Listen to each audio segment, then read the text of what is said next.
I'd like to call the public session to order. If we could please stand for a pledge of allegiance and a moment of silence.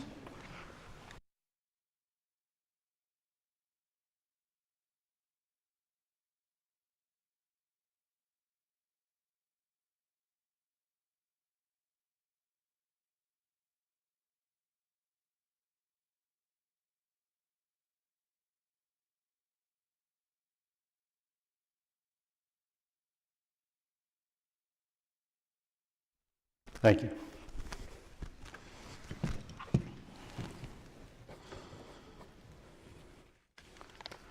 And I would like to report that no votes were taken in executive session except to return back to public session. It's 4-0, and I will entertain a motion to seal the executive session minutes pursuant to Rhode Island General Law 4246, 4 and 5. I'll make the motion to approve. Motion by Mr. Brandel. Do we have a second? Second. Second by Ms. Azanero. All in favor signify by saying aye. Aye. Aye. Any opposed? Motion carries. Next item, please. Next item is Student Liaison Gayatri Bugta.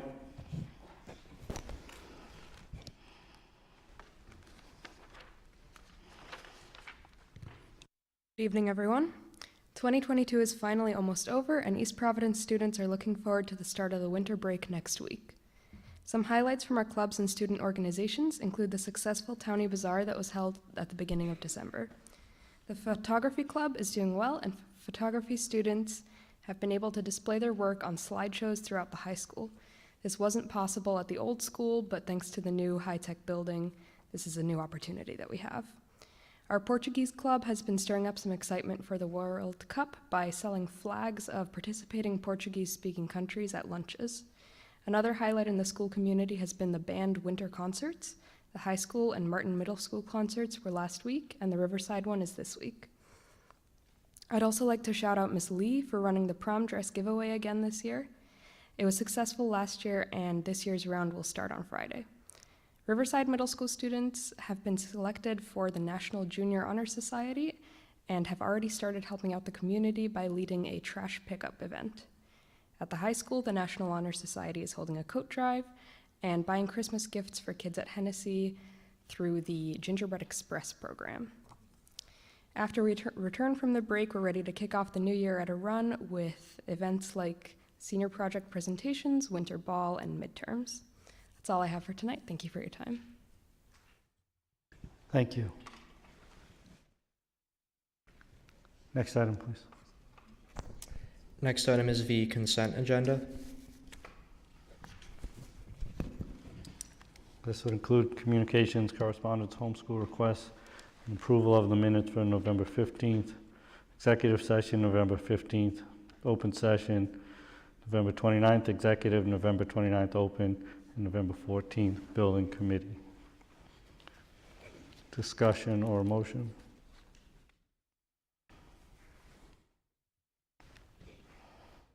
Move to approve. We have a motion to approve and accept the consent agenda. Do we have a second? I'll second. Second is motion by Ms. Azanero, second by Mr. Brandel. All in favor signify by saying aye.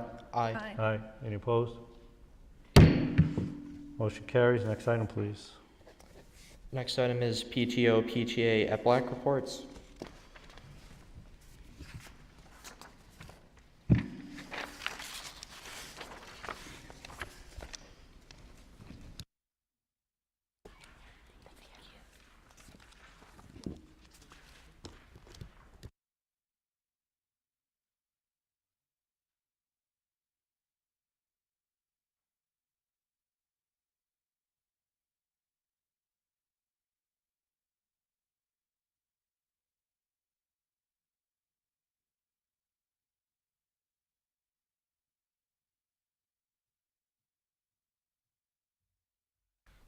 See if this works. Good evening, everyone.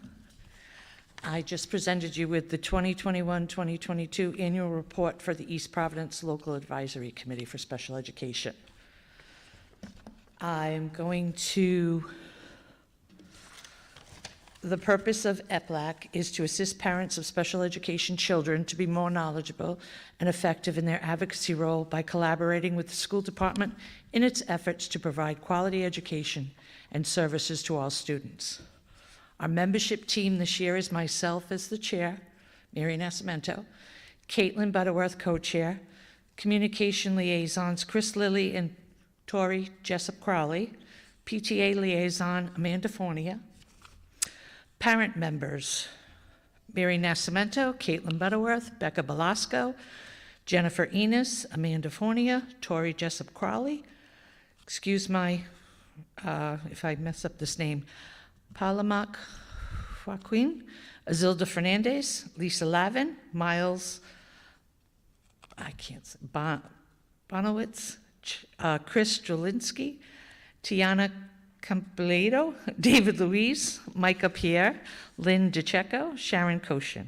Community members, Carl Sweeney from Hope and Faith, our student member, Benjamin Nascimento, East Providence School Department members, Karen Rebello, Jessica Pashane, Leslie Anderson, Dr. Sandy Ferran, Lindsay Riley, Beth Studley, Brittany Kobasi, Samantha Davey, Jalen Alves, Chris Lilly, Marianne Walsh, Marlene Walmsley, Coraline Durfee, Tiffany Areo, Lori Marchand, Deb Omarod, Tabitha Watchin, Joel Montero. So I'm going to just skip over to a message from the committee. There are a few, just to note, there are a few names that need to be addressed, and I will adjust those. If you see any, just email us at EPLAC, and I will send the corrected version over to Mrs. Corsi.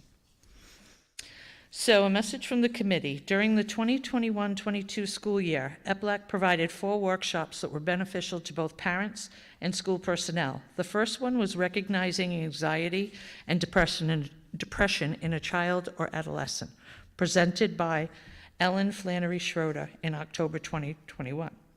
The next workshop took place in December meeting called Overcoming Parental Burnout and Creative Positive Parenting, Child Relationships, presented again by Dr. Ellen Flannery Schroeder.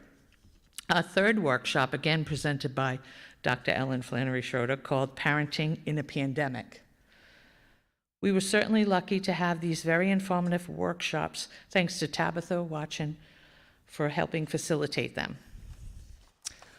Fast forward to October 2022. Our monthly meeting was on Wednesday, October 26th, where we hosted our first workshop of the school year, with many staff, parents in attendance. Our neurodiversity workshop focused on making a shift towards more neurodiversity affirming practices. This was presented by Brittany Kobasi, one of East Providence speech and language pathologists.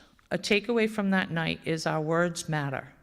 Changing the way we think and say to a positive affirmation, connection seeking, and see how your perception changes.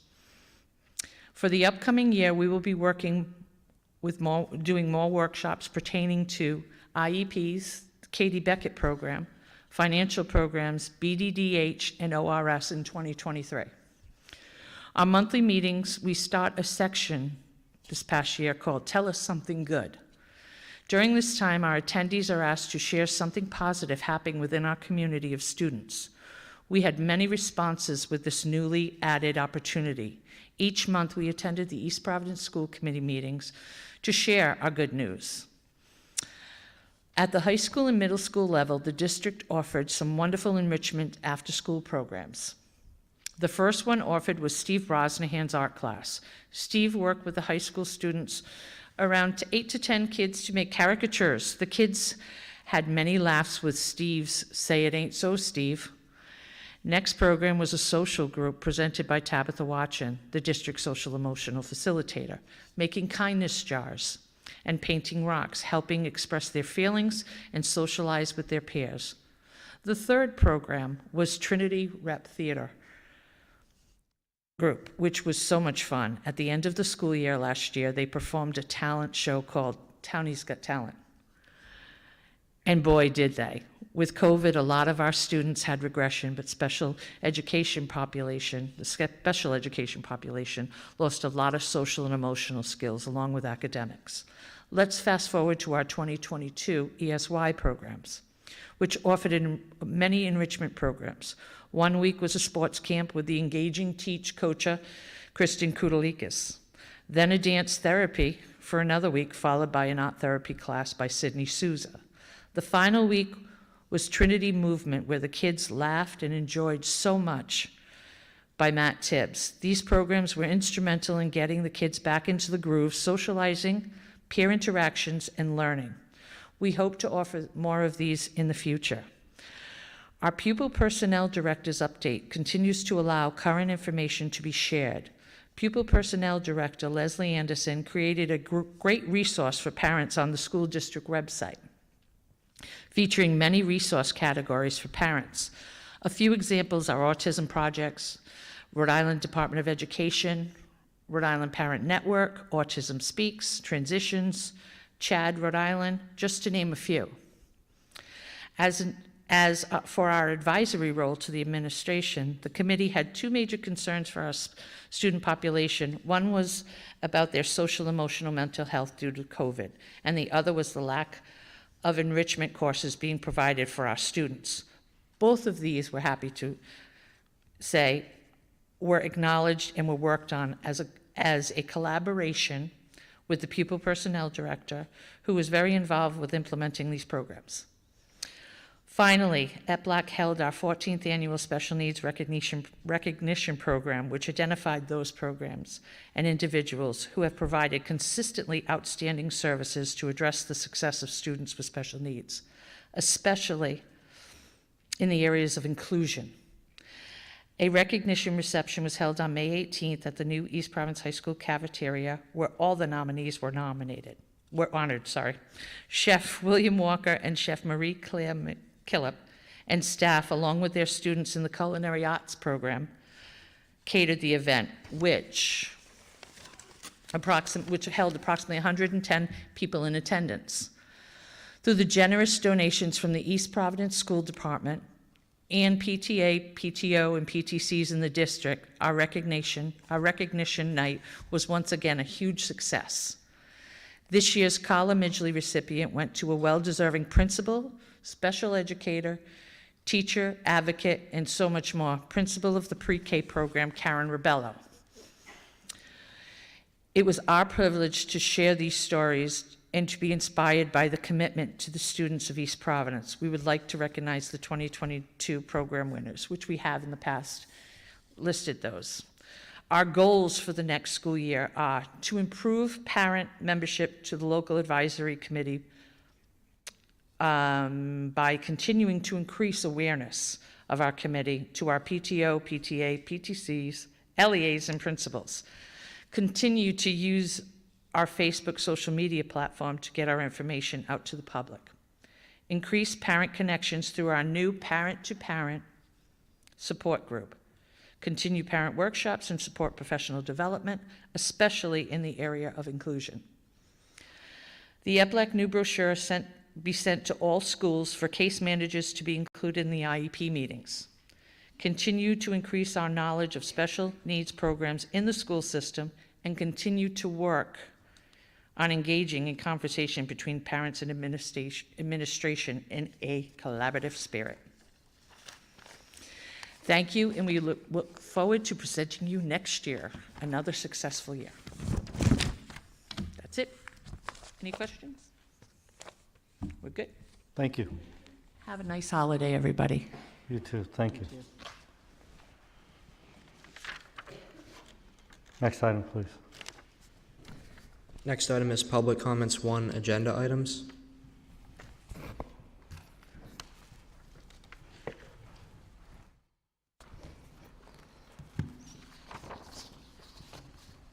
Thank you. Ms. Tori Jessup. Hello, committee. Hello. And I'd like to say, Joel, thank you so much for your tenure here. It was an honor to work with you through these years. Oh, thank you. Yes, likewise. Tonight, I'm here to speak upon the agenda item in regards to the, I'm sorry, trying to find it on here, but the curriculum that Ms. Riley will be presenting later on. My concerns, in particular, if you know me well, I'm very passionate on literacy, especially with dyslexia. So I've been doing a lot of research and my own introductions on SOR, the science of reading. So last year, we had an amendment to the Right to Read Act, which unfortunately left a loophole in who, under the title of what they hold in our school district, who has to be proficient in the science of reading. And unfortunately, even though I was told it wasn't going to, it is actually going to affect our reading specialists, which really doesn't make any sense to me because they are the ones who are particularly working with our students that need help in literacy.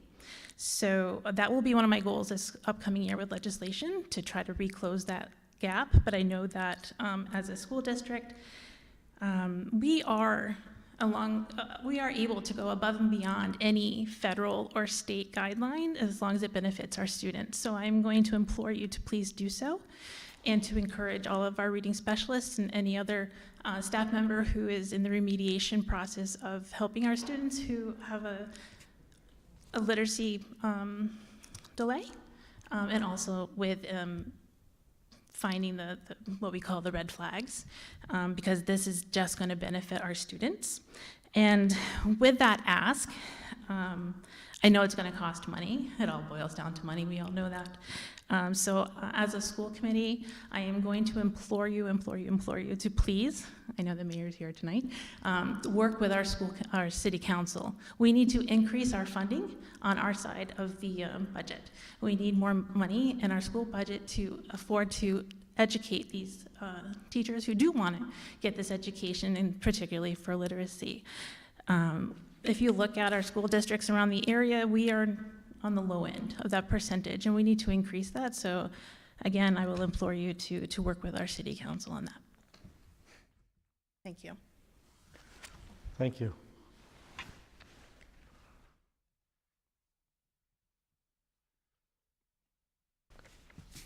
Next item, please. Next item is the superintendent's report by Dr. Ferrand.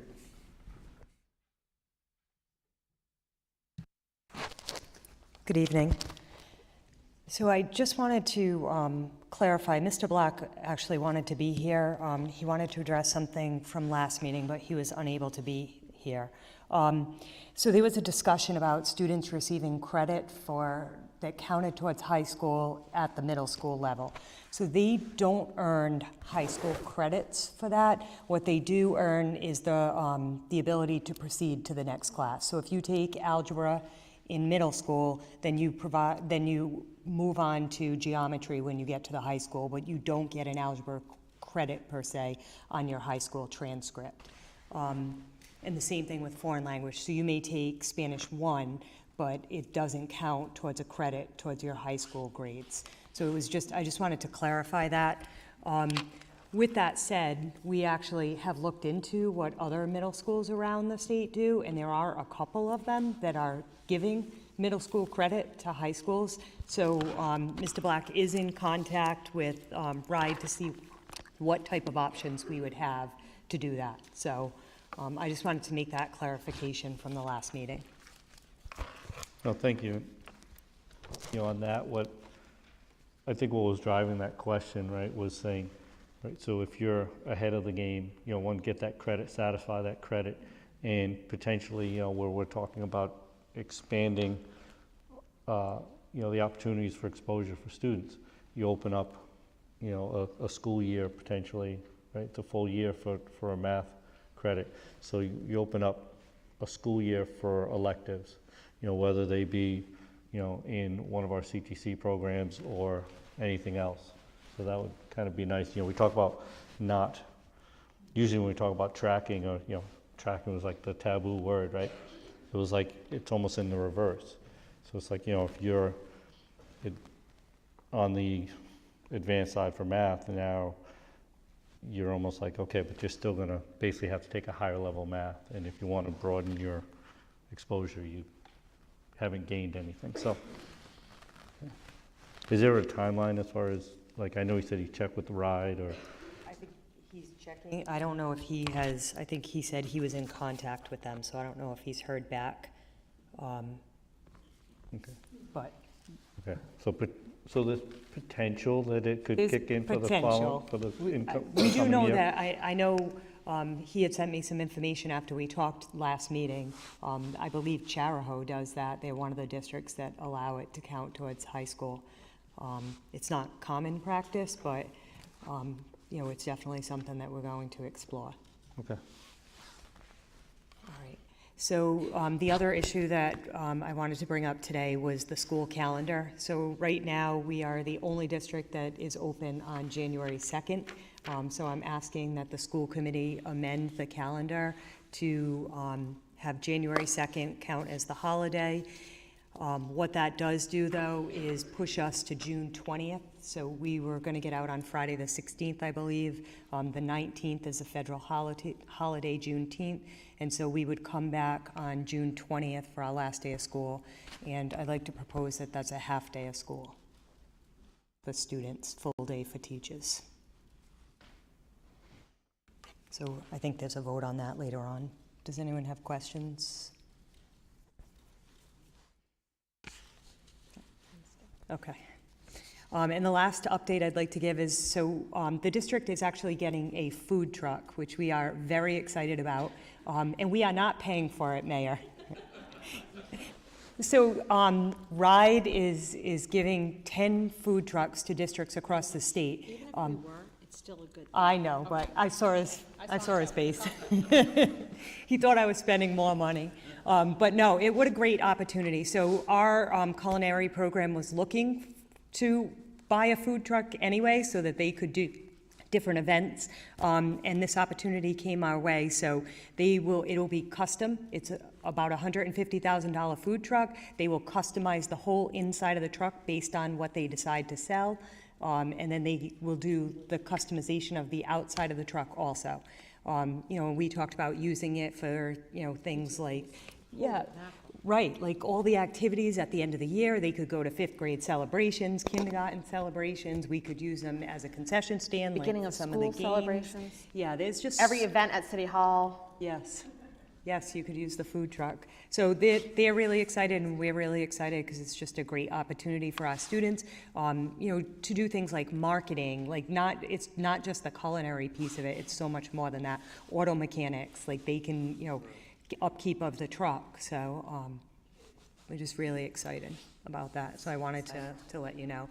And I believe, so we've already seen some plans, and we're hoping the Board of Ed will approve the money in January, and then we'll get to start customizing our truck.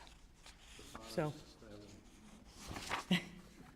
the last I heard, they were talking about like a grilled cheese truck, like different grilled cheese. So we'll see. We'll see what they come up with. But it's a great thing for us. And what's the timeline on that? So I think January, the board will approve of the money being distributed to districts, and then we'll go out to bid. We're looking to go out to bid as a state somehow, so that for all 10 food trucks. So hopefully we'll have it up and running by September for sure. That's what the goal is. Right at the end of August, back to school. Yes, hopefully. But they'd like to use it for water fire and some contests with other, Yeah, no, other that's great. schools around the state. And that's all I have today. Comments or questions?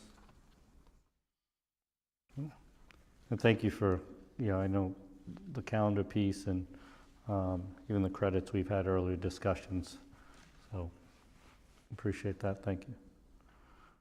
Next item, please. Next item is the Director of Teaching and Learning report by Lindsay Riley.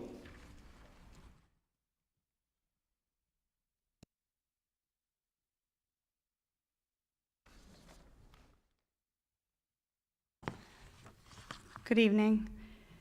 We have our first update, which is that our virtual learning plan that I presented last month has been approved by RIDE.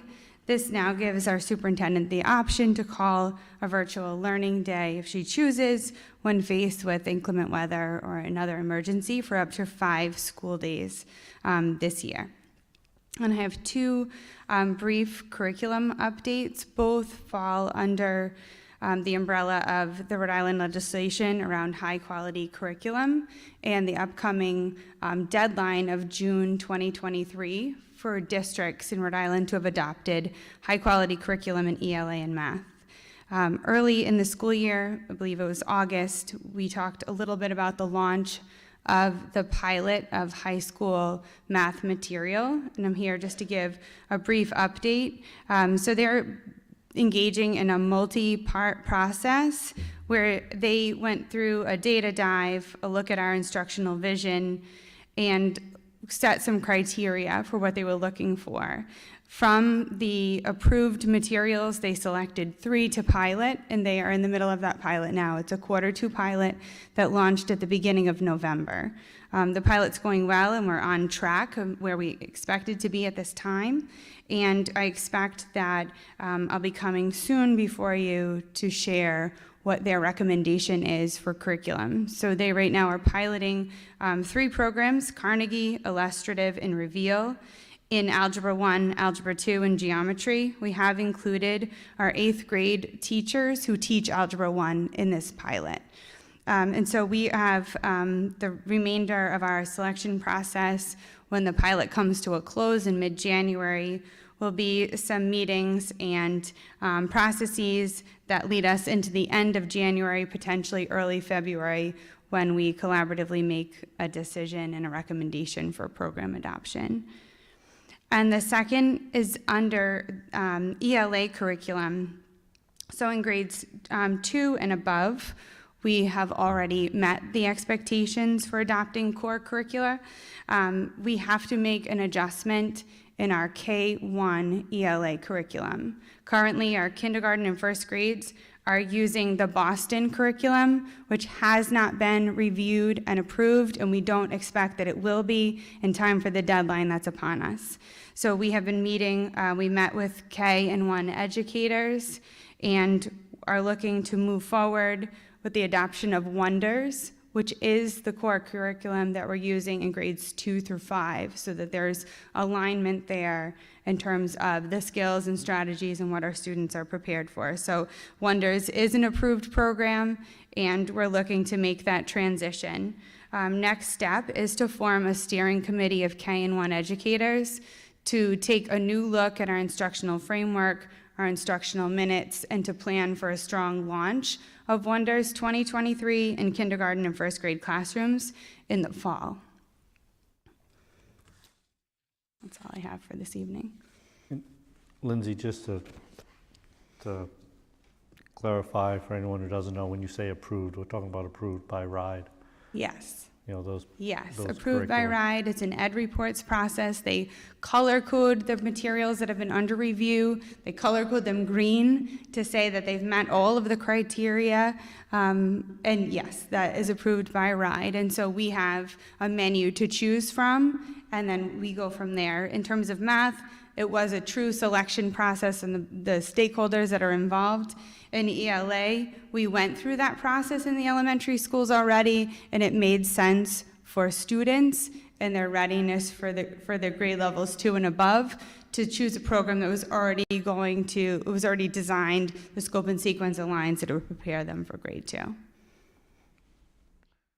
And just one other thing on Tori's question, and not to put you on the spot, so if you're not prepared to speak to it today, if we could kind of address it either today or at the next meeting on how that right to read act, Yes. that loophole that she mentions, and Yes. with who's involved.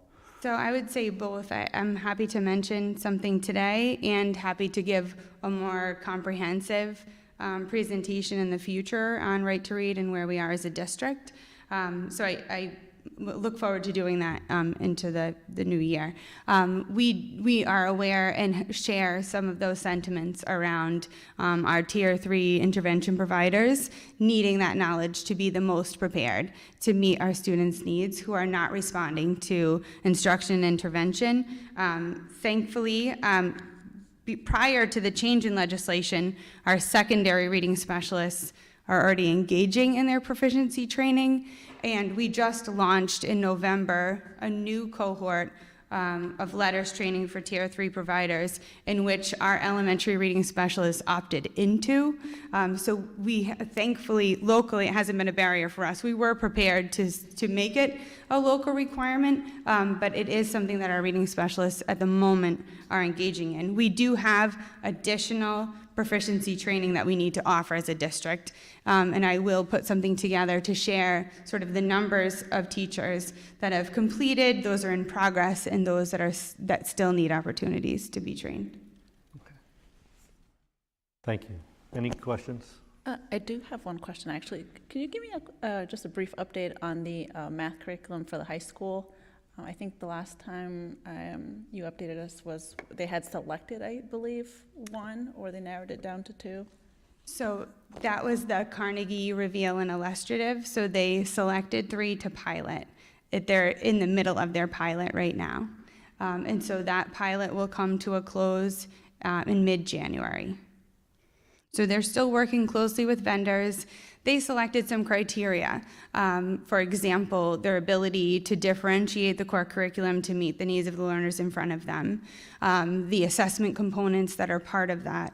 And one of the pieces that they said was a priority, and we agreed, is really what is the responsiveness of the vendor, because the responsiveness of the vendor during the pilot is indicative of how responsive they'll be once we adopt and implement, and that's one of the criteria. So we're getting positive feedback on both sides, both from the vendors in terms of the engagement from our teachers, which we're not surprised to hear, when they're really looking at it in terms of what are the vendors able to provide us in terms of professional learning and how we're maximizing both the core curricular and there are online components and platforms to support. And so we're midstream, we're on target and sort of where we intended to be at this time, but no updates really until the pilot comes to a close in January.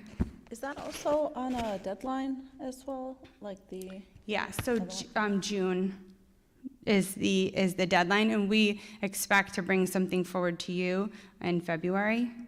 And all deadlines are set by RIDE as well? By RIDE, yes. Thank you. You're welcome. One other question on the math piece. Okay. With regards to the middle school. Yes.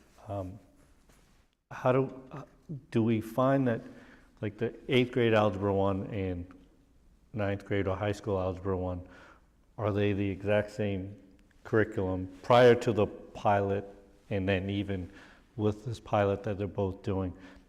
Because I know, in general, there was usually, a disparity in the rigor and, that adjustment from a middle school to the high school. So, when we're looking at potentially an 8th grader taking Algebra 1 and then coming into the same Algebra 2 at the high school level that a 9th grader took Algebra 1 at the high school and transitions, do we see?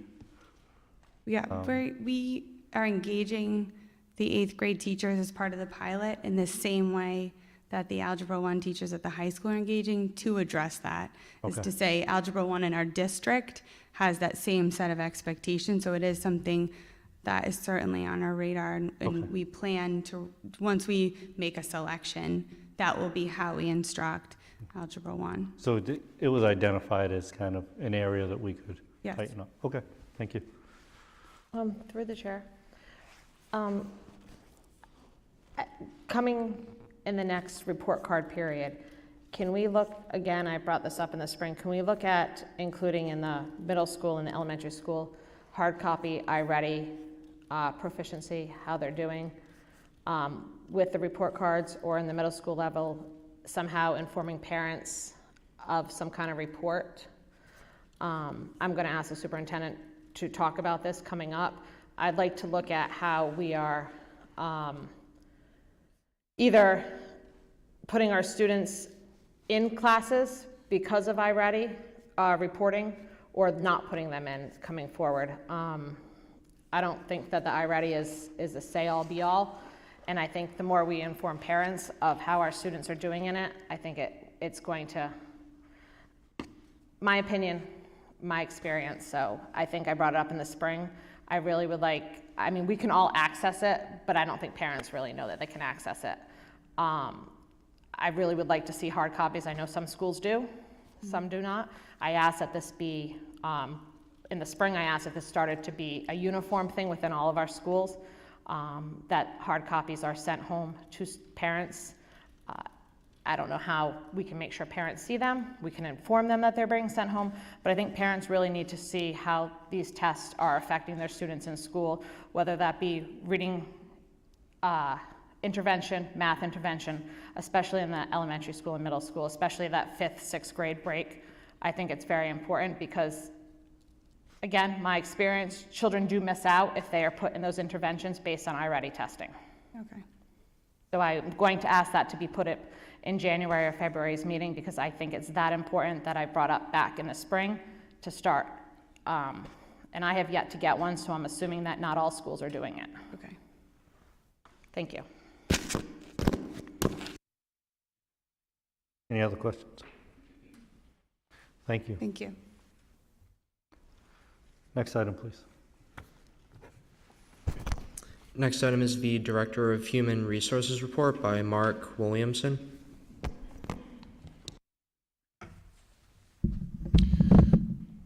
Good evening, Mr. Chairman, committee members. I'd like to begin on your docket with the appointments, and this is for your information. Katie Logan has been appointed as a grade 5 teacher at White Neck, and that was effective on November 29th of 2022. Christian Peliquin has been appointed as a paraprofessional at the high school effective 11/29 of 22.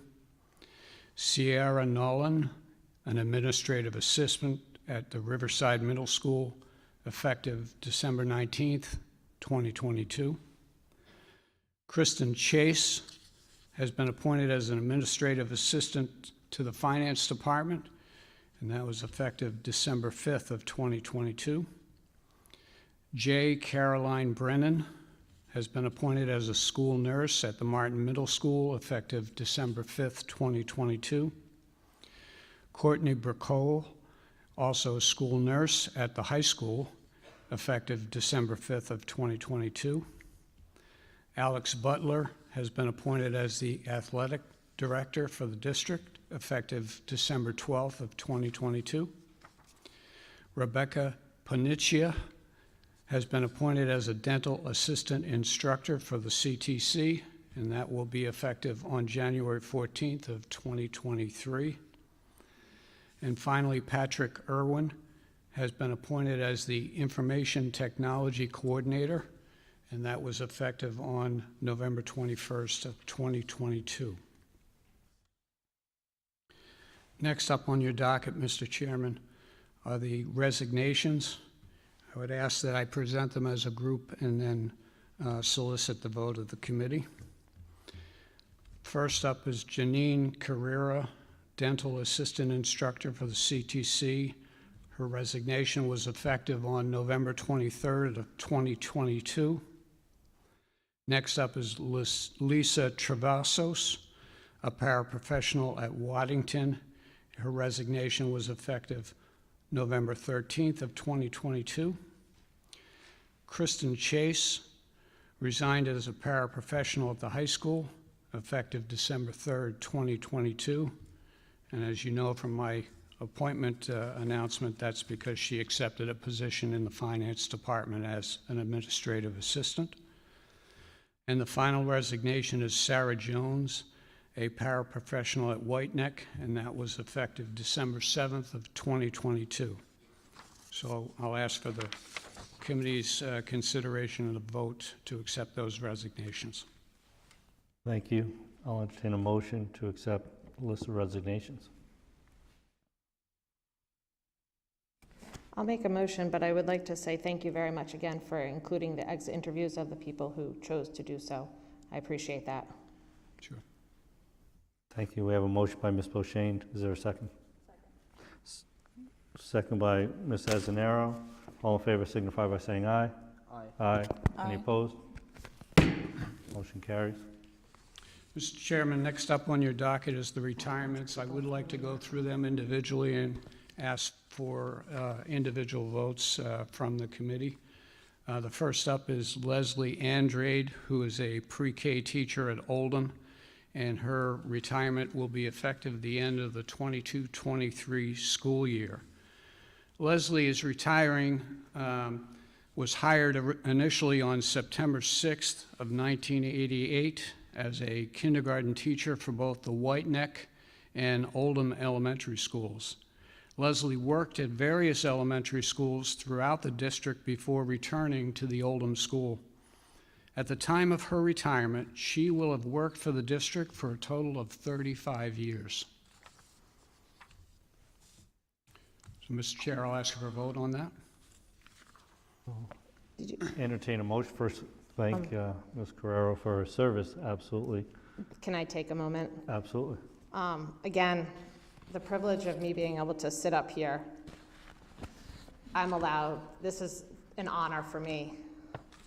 Leslie Andrade is one of a kind, and I'm going to do this without crying. She brought so much joy to my family. I know teachers have to retire, but if you don't know her, you've got half a year to meet her. She has left footprints on my heart. I had to write this down because I can't even put into words what this woman has done to my family. She is just by far patient, kind. She's innovative, she's motivated, she's persistent. I enjoy going into her classroom just to watch her. If I didn't go into teaching, I might have gone back to teaching because of this woman. She brings so much to the classroom. I have been very lucky to know her. I have called her my friend. She comes to my daughter's birthday parties. She has come to my daughter's hockey games. She has made herself part of my family. And before you judge anything, this was way before I sat up here. This was years ago as my daughter's kindergarten teacher. She has literally become part of my family, not just to me, but to every student she has touched in her 35 years of teaching. Young students. I only hope for her the best. I hope she can retire and love her life and just touch many, many lives as she goes forth. Again, I feel like this is a privilege that I am able to sit up here and say this about her. I just want to wish her good luck and thank you for allowing me to speak on this wonderful person. Absolutely. Thank you. With that, any other comments or a motion? Second. So that would be, Oh, no. Oh. so, I moved to approve. so I'm gonna consider the motion from Ms. Boshain and a second from Ms. Azanero. All in favor signify by saying aye. Aye. Any opposed? Motion carries, and congratulations. Next on the docket for retirement, Mr. Chairman, is Gail Ramos, who is a pre-K special ed teacher at Oldham, and her retirement will be effective at the end of the 22-23 school year. Gail was hired on September 8, 1989 as a special education resource teacher for both Waddington and Oldham elementary schools. Gail worked at both the Thompson Kindergarten Center and the Meadowcrest schools before returning to the Oldham school. At the time of her retirement, she will have worked for the district for a total of 34 years. Comments or a motion with obviously a thank you and congratulations to Ms. Ramos. I can speak about her too if you like. Again, amazing woman, love her. She's an author now, just has given all of her adult life here. So I'll make a motion.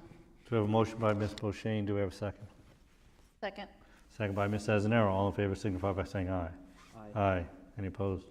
Motion carries, and congratulations.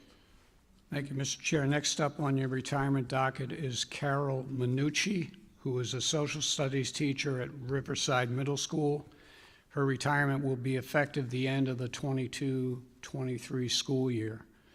Carol was hired on September 16th, 1991 as a reading teacher for the White Neck Elementary School. Eventually, she became a social studies teacher at the middle school level, and this is the position she will be retiring from. At the time of her retirement, she will have worked for the district for a total of 32 years. Much gratitude. And do we have anyone that you happen to personally know? Yep, this one too. Again, I mean, they're just amazing teachers. I don't, this whole list is almost irreplaceable that we have in front of us. It's almost irreplaceable. It's irreplaceable as far as I'm concerned. So I'll make a motion so she can enjoy her retirement. Not that that would change that. We have a motion by Ms. Boshain. Do we have a second? Second. Second by Ms. Azanero. All in favor signify by saying aye. Aye. Any opposed? Motion carries, and congratulations. Next up on the retirement docket, Mr. Chair, is Debbie DeRezzo, who is a math teacher for Riverside Middle School. Her retirement will be effective the end of the 22-23 school year. Debbie was hired on August 8th, 1989 as a half-day kindergarten teacher for the Hennessy Elementary School. In 1993, she became a full-day elementary teacher. Debbie worked at various elementary schools throughout the district before becoming a math teacher at the middle school level. At the time of her retirement, she will have worked for the district for a total of 34 years. Do you want to? Yep, another one. Again, they're just amazing people. I have the privilege of knowing these people, and they're just amazing. So I make a motion so this one can retire. Motion by Ms. Boshain. If they just opened their own school, Do separate in our district. we have a second? Second. Second by Ms. Azanero. All in favor signify by saying aye. Aye. Any opposed? Motion carries, and congratulations. Next on the retirement docket, Mr. Chair, is Robert Traverse Jr., a guidance counselor for the high school, and that will be effective on January 2nd, 2023. Rob was hired on August 21st, 1990 as a social studies teacher for the Martin Middle School. In 2003, he became social studies teacher at the East Providence High School. In 2008, he transferred back to Martin Middle School as a guidance counselor. He eventually transferred back to the high school, also as a guidance counselor, and this is the position he will be retiring from. In addition to his role as guidance counselor at the high school, he also served as an assistant athletic director for 6 years before resigning from the position in 2022. Throughout his tenure with the East Providence School District, he also coached various sports teams. At the time of his retirement, he will have worked for the district for a total of 33 years. Again, much gratitude. I think we all know Rob and the work that he's done, so I congratulate him and thank him for his service. With that, I will entertain a motion. I'll make a motion to approve. Motion by Mr. Brandel. Do we have a second? Second. My mic died. Second. Second by Ms. Azanero. All in favor signify by saying aye. Aye. Aye. Any opposed? Motion carries. And finally, Mr. Chair, on your docket for retirement is Greg Amori, Athletic Director for the district. His retirement is effective on January 3rd of 2023. Greg was hired on September 4th of 1990 as a social studies teacher for the East Providence High School. Prior to his appointment as social studies teacher, Greg was a day-to-day substitute teacher as well as assistant coach of the high school hockey team and assistant coach for the JV baseball team, also at the high school. He eventually became head coach for the hockey team, baseball team, and girls tennis team. In addition to his role as social studies teacher and coaching, he served for many years as the Democratic Club advisor at the high school. Effective at the start of the 2016-2017 school year, Greg was appointed as the athletic director for the East Providence School District, and this is the position he is retiring from. At the time of his retirement, he will have worked for the district for a total of 32 and a half years. Well, I think I speak for many people in the district that obviously we appreciate Mr. Maury's work as an educator, as an AD, and then also as a representative for the district at State House, and he was instrumental in this high school project and a lot of the hurdles and other educational advances that I think the state has made, and wish him well as in his new role as Secretary of State. So with that, I will open it up to comments or a motion.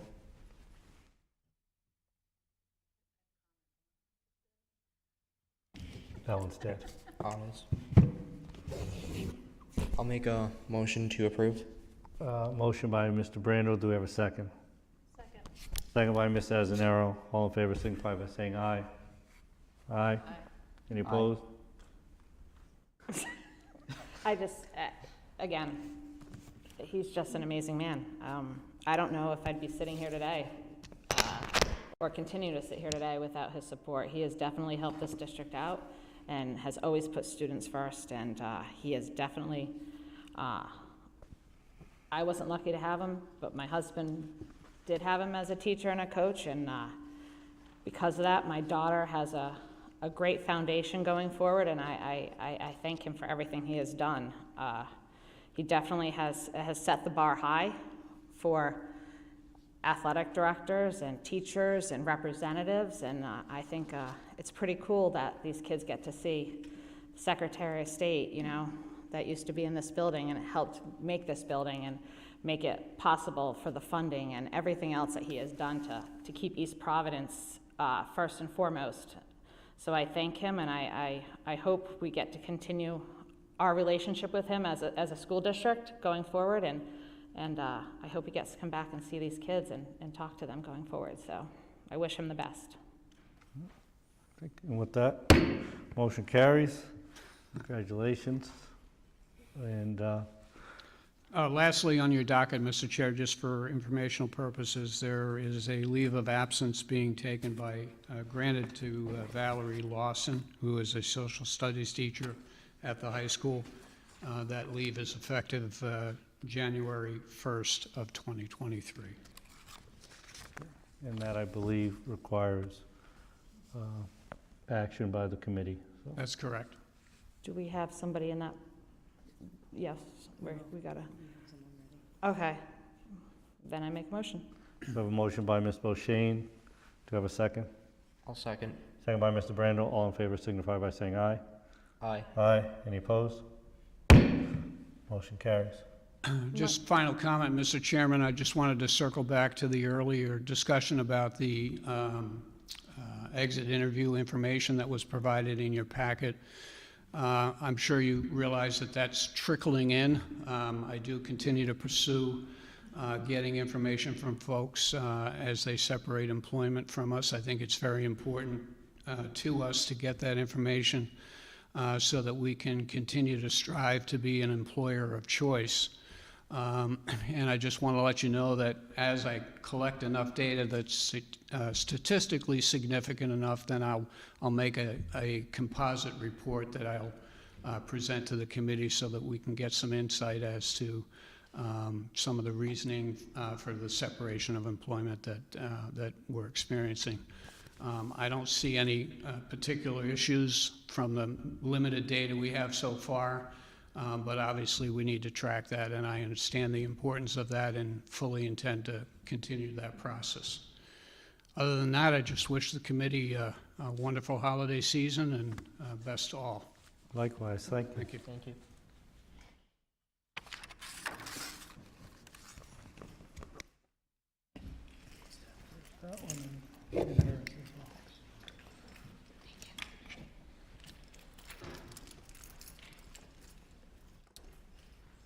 Next item, please. Next item is the Director of Finance report by Craig Enos.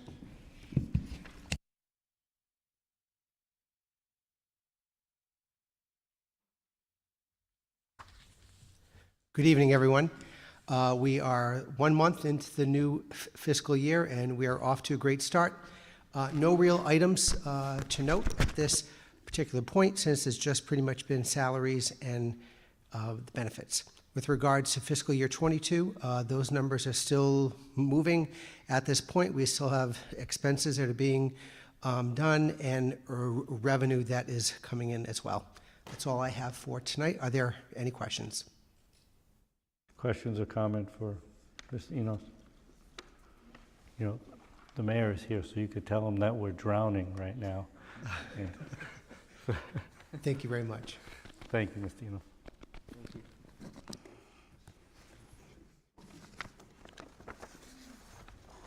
And thank you for giving us these reports in advance to review and prepare questions if need be.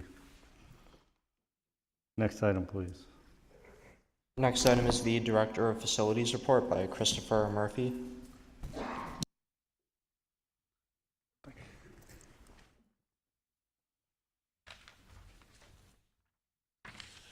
Good evening, Mr. Chairman, committee members. Some brief updates. First of all, high school. Estimates and proposals are currently being gathered to complete the repair for the drain pipe issue behind the high school. A major hurdle was cleared this past week when it was definitively determined that the integrity of that Musco light pole base had not been compromised during the washout. So that was a big worry that has been taken care of, and we are moving forward. Also, a very good news, a permanent certificate of occupancy was obtained for the high school in early December. Up to this point, we have been granted a series of temporary COs, but we have come to the point where everything is in order and we have our permanent certificate of occupancy for the high school, which is great. Some building updates. The installation of a new roof on the admin building at 1998 Pawtucket Avenue is slated to start tomorrow, actually, with the arrival of approximately 6 tractor trailers full of material that will be placed behind the admin building abutting the car dealership there. So that will be no parking behind that building for the foreseeable future. And the roofing project will start on Monday. Right now we're creating a number of RFPs to conduct extensive repairs on the chimneys at Silver Spring and Hennessy schools. We are in the process also of examining bids that we have received to replace all the windows in the Riverside Middle School. And as winter creeps in, heating issues have cropped up at almost all our facilities, except this one we're standing in right now, I'm glad to report. These issues have been prioritized and been addressed accordingly by our in-house HVAC technician and other maintenance employees assigned to assist. We got our small test of our winter preparedness this past 2 days, and I think we did well. Naturally, we heard some feedback that we acted upon, and but we're ready to go forward. That's what I have. Any questions? Any questions for Mr. Murphy? Okay. Very well. Good evening. Thank you. Chair, Please. can we move up the discussion item? I feel as though he's waited long enough. I'm sorry, I wasn't, it's an emotional night for me. This is another item that's an emotional night for me. So yeah, if we could just move it up. Okay. So it's a so making a request, motion. So motion to move up discussion item 15. Do we have a second? I'll second. Second by Mr. Brandel. All in favor signify by saying aye. Aye. Aye. Any opposed? Motion carries. So we will move up discussion item 15, which is return complete care and control of the original Oldham School on Bullocks Point Avenue back to the city. And there was, we'd like to, we'll hear from the mayor with regards to the city's plans, his plans for use of that space, and as well as from superintendent, and just to kind of put in context that building as it sits. And Mr. Mayor, you can confirm or correct, but essentially it's unusable, does not meet code, and once basically it's a demo, and whatever moves forward would require a demo and build. So the building, as it stands, continues to deteriorate the longer it stays there unused and uncared for. Our goal is to acquire that property and to invest some American Rescue Plan Act funds into turning it into an incubator space. We think that, as from my understanding, as far as using that building for a school for education purposes with children in it, you would have to probably tear the building down and start from scratch. But for the purposes that we're looking to use it for, we could invest some of the ARPA funds that we have received as a municipality to make improvements, and then use that as an incubator space to give people the opportunity to start a small business. I have with me here today Melissa Spur, who is our ARPA project manager for the city, and she was one of 3 people who were involved in starting the Hope in Maine in Warren. That has been very, very successful. As a matter of fact, one of the businesses that are located here in East Providence now, Feast and Fettle, that continues to grow and expand, got their start at Hope in Maine. So it's a great opportunity to give our residents and people in our community an opportunity to incubate their business, start it, and then hopefully move off-site and grow. Additionally, we used to have our summer camp programs throughout the city. At some point, the city consolidated it all pretty much at Pierce Memorial Field.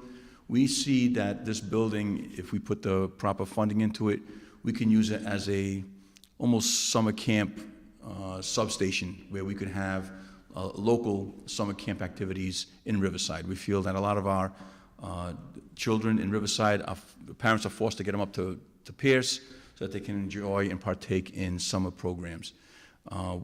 We think that putting this kind of funding into this project is a good use of ARPA funds, and we feel that it would not only offer residents an opportunity to grow a business, but also would revitalize economically that whole area. And I'd like to call Melissa up if you want to say a few words, Melissa.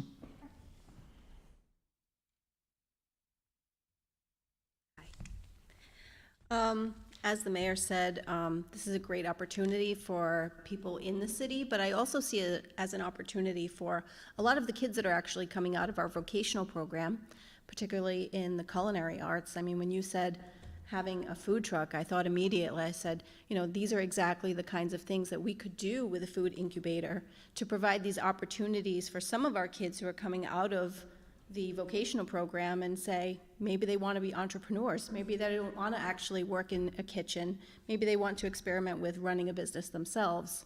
We're going to be working with Hope in Maine, so this would be, in essence, an extension of what Hope in Maine already has, so we're not going to reinvent the wheel, which is exactly what we would want, because Hope in Maine's been so successful. They've launched 400 successful food businesses. And just to get a sense of like just how amazing that is, the success rate for food businesses is 30%. So 70% of food businesses fail. And Hope in Maine has had 400 success stories. So that's really something to admire.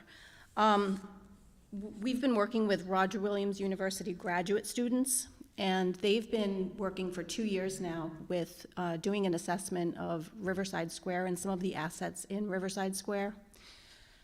And so we asked them to kind of look at Oldham School and to give us an idea of what was feasible, what would address a lot of the needs that the community is facing in Riverside Square. And through that outreach, the number one response that came back was that the community wants something like a food incubator.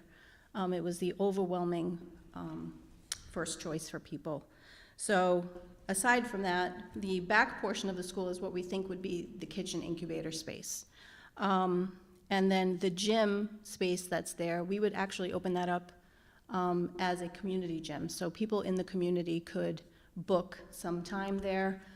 They could use it for recreation, which is one of the things that, you know, with COVID, we definitely learned that there are some things that we deeply need in our community, and one of them is spaces for connection and spaces for recreation. So a lot of the things that we'd be thinking about doing with this space is going to directly address those needs. There's some part of what we're going to be doing too, like what the mayor said, is giving the playground in the back, the Providence Avenue playground, a refresh, refreshing that park. So it would be a refresh of that entire space and kind of almost making like a campus feel to that space. So, you know, when we do bring in the camp, it would be into this really revitalized and refreshed space, which I think Riverside and the entire city could really benefit from. The Roger Williams students are actually making their formal presentation to us tomorrow on campus. And if you'd like to see some of like the plans that they've put together and some of the research that they've done, I'd be happy to share that with you tomorrow. I didn't want to like steal their thunder, so I promised that I'd wait till tomorrow. But if you want that, I'd be happy to provide that to you. Any questions? I would like that. Yeah, Thank you. absolutely.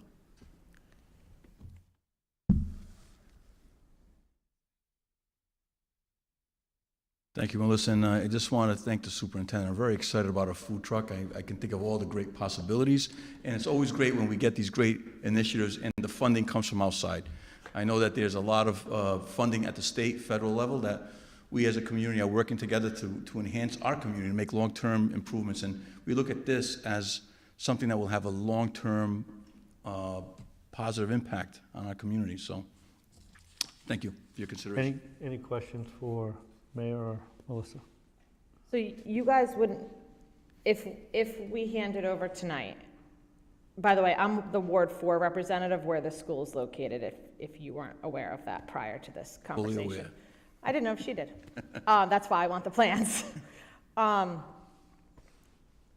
It is a neighborhood school, so this is the first I'm hearing about the playground in the back. So that wouldn't be included in this. You guys would be, because that playground has to be fixed. And Yeah, what we'd like to do is, every year we put in for funding from DEM to get funding in for our public parks.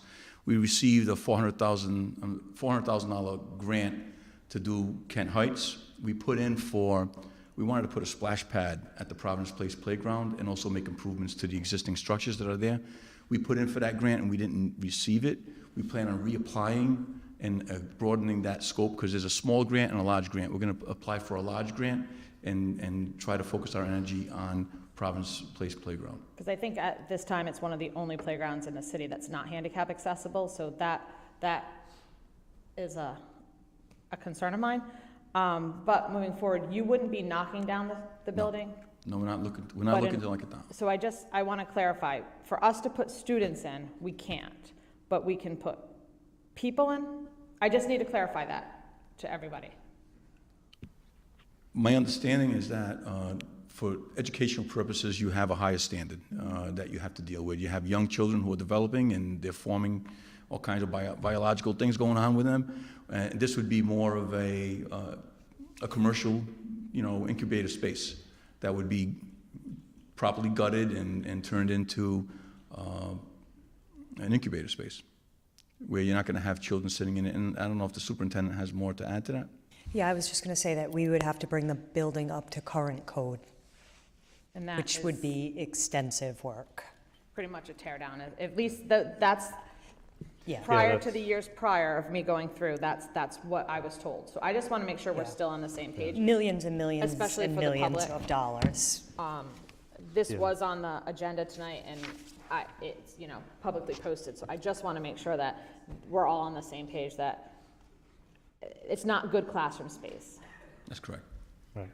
No, and it was what the architects at that point, going a few years back, came back with was just that the money the money required to get it up to not just standard code, but the educational needs. It was cost prohibitive. It would just that's why I said it was a knockdown. It would be cheaper to knock it down and rebuild. Kind of a like new the high school.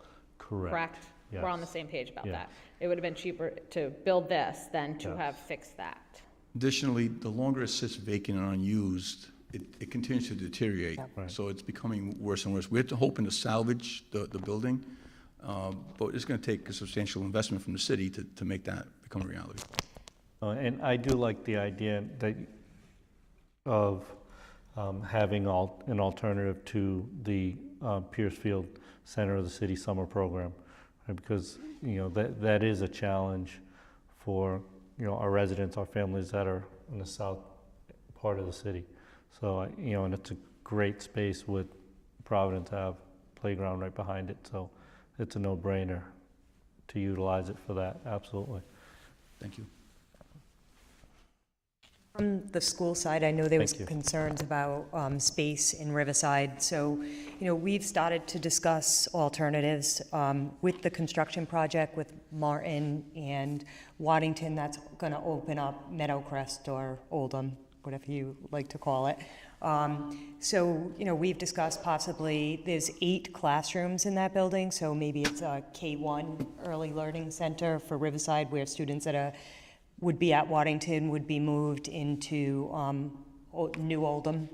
The other thing that we've also been discussing is looking at our district lines, because, and I know that's not always a popular option, but over the it is, because you wanted me to explain how we would make sure we had space. So over the next 5 years, as we're doing construction on Martin and Waddington, I think we really need to look at our elementary population, where they are, our schools closer to the center of the city. Our population there is lower. So right now, Silver Spring is our smallest school with 222 students. So we have a lot of space there.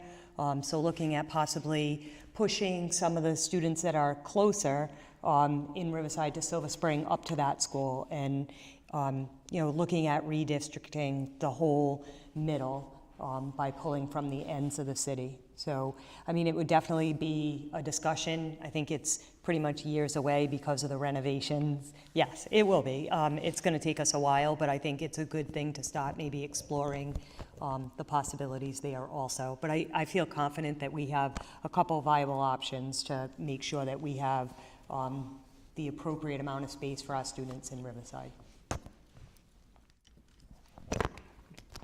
Any further questions? Thank you. Mr. Chairman, I want to thank you not only for your service, years of service on the school committee, but also for putting this on the agenda today and getting this process moved. We're very excited about it.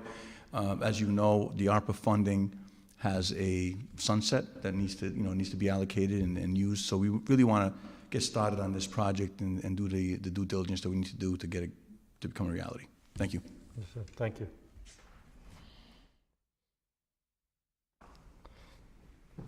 Next item, please.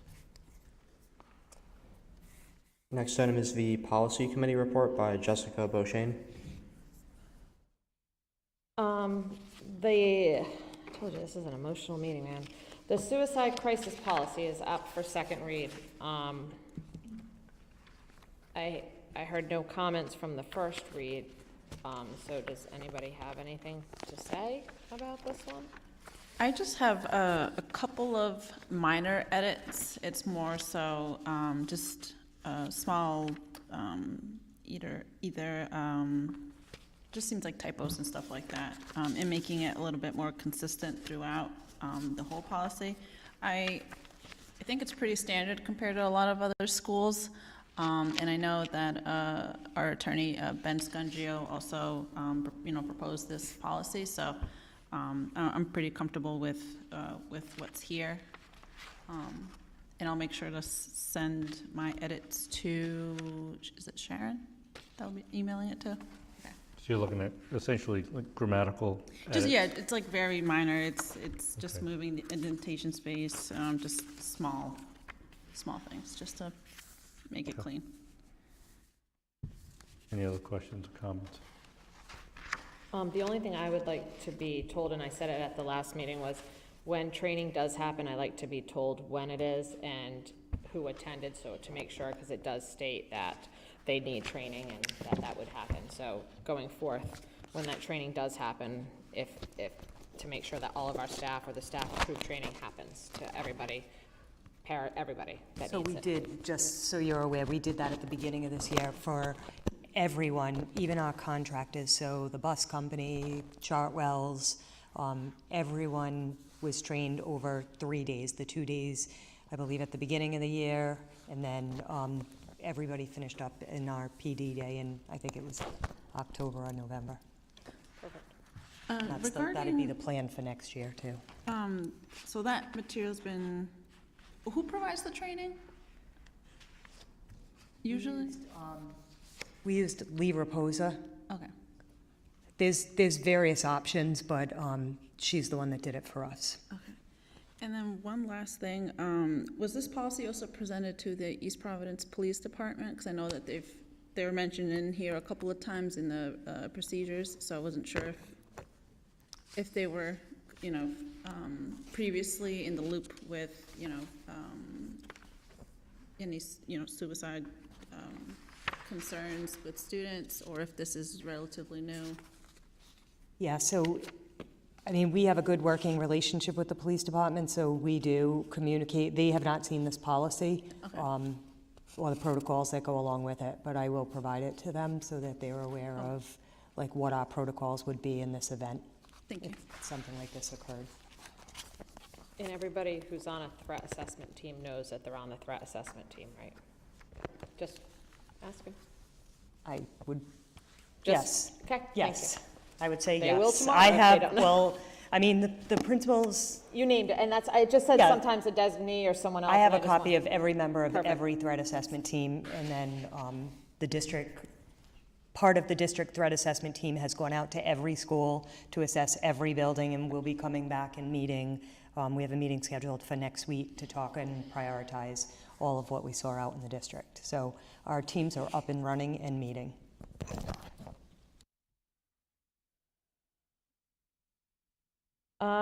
The second policy, this is administration of medical marijuana policy.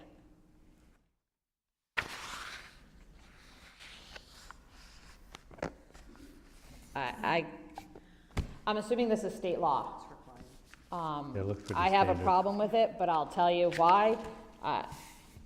We have students in pain all the time, but yet if they get caught with pain medication stronger than an ibuprofen, they get kicked out of school or whatever. So I don't know. Again, this was given to me, hence why I don't know. I don't know what to say. So I understand the need for it, but I'm not sure there's a need in school for it. So. I also personally have some trouble with this policy as well. I understand what state law is saying, but it doesn't make sense that there is such procedures for, like, regular over-the-counter medication, and yet there's this whole policy on how to administer it in the school. So are there any other school departments in the state that have already implemented something like this before? Oh, yeah. And I'm assuming Ben was the one that prepared this as well. Yeah. I just personally have, yeah. For me, it's a difficult thing to look at just because it's a school. I think it wouldn't be such a big issue for me if we didn't have such a big problem in our high school of non-medical marijuana. And we do, and I'm here to say we do. If people didn't know it, we do. I don't know. So does this, the way that, when I read this and I got down to, section 4 with regards to supportive and compliance efforts, I kind of viewed this as putting it on record that it is not allowed in the hands of a student. In other words, it needs, if there is some kind of, so that no student can be in a building and a parent cannot claim ignorance or claim to say, it's prescribed, it's medical, like we have it in writing and approved that regardless, it is not to be in the hands of a student. It would need to be with the administration, with the school nurse. It just kind of checks that box so that you can't say, well, you don't have it written anywhere that says that my child can't carry medical marijuana, here's their card. That's how I looked at this, as more of a check the box that it's on record, it's not allowed. Because there's so many things where, someone will say, well, show me where it's written that I can't do that. That's how I viewed this, but could be that I missed a few things.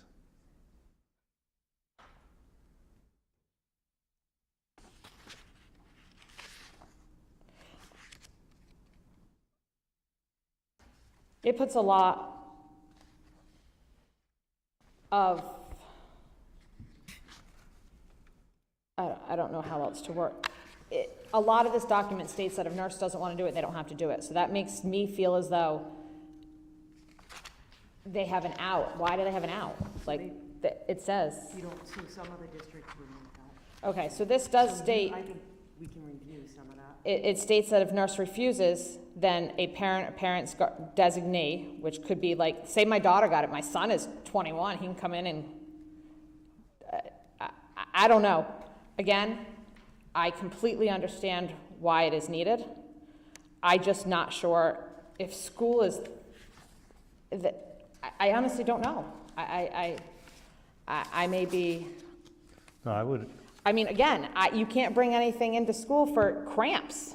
Like, so I'm not sure why we can't have a policy that says, listen, if you're known to have cramps really, really bad, yeah, you can bring in a Motrin 800, ibuprofen 800, like, or something like that, but we don't have that available to people. Or you can take cough syrup, Delsum. We can't do that right now. I can't tell the nurse, give my daughter's coughing, give her some Delsum during the day. I can't do that. Or if I do, I'm not aware that I can do that. Can I do that? If it's prescribed, if your doctor prescribes it, then it would go to the school nurse. And Right, but that's true. I wasn't thinking that. I was thinking unprescribed because I can buy that in the drugstore. Yeah. No, not and that's Right. That's the point. But to the other statement you made, though, I mean, if there's something medically prescribed, then a nurse should not be able to to refuse. Yeah, that can be removed. That was a discussion with some of the other districts. Yeah. I honestly I would love to see a nurse here. Actually, our district nurse, I'm not sure who it is, but I would love to see they here to discuss this, because I'd love to know their opinion on it. Or our school doctor, someone besides Jessica Beauchesne who does not have an MD or a RN or a PA after their name. I really do. I don't want to make an uninformed decision, but I understand it is state law, but there's been other things that was state law, like state testing, and a long time ago, Joel and I said no to that, so. Isn't well, to me, the whole procedures that are in place is still very much up to the school district to put. So I would like to hear from either, the nurse or from whoever was, participating in helping putting this together. I think that would be good to hear, and also to know if they have been in communication with any other school districts, and how they've seen, the policy either effectively work, or if they've seen any trends happening in other school districts as well.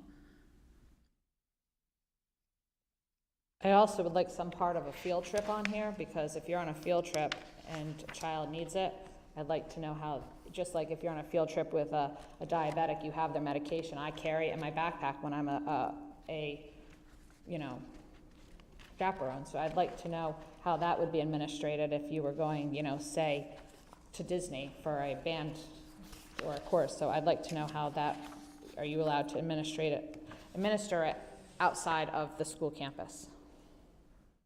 Just questions I got.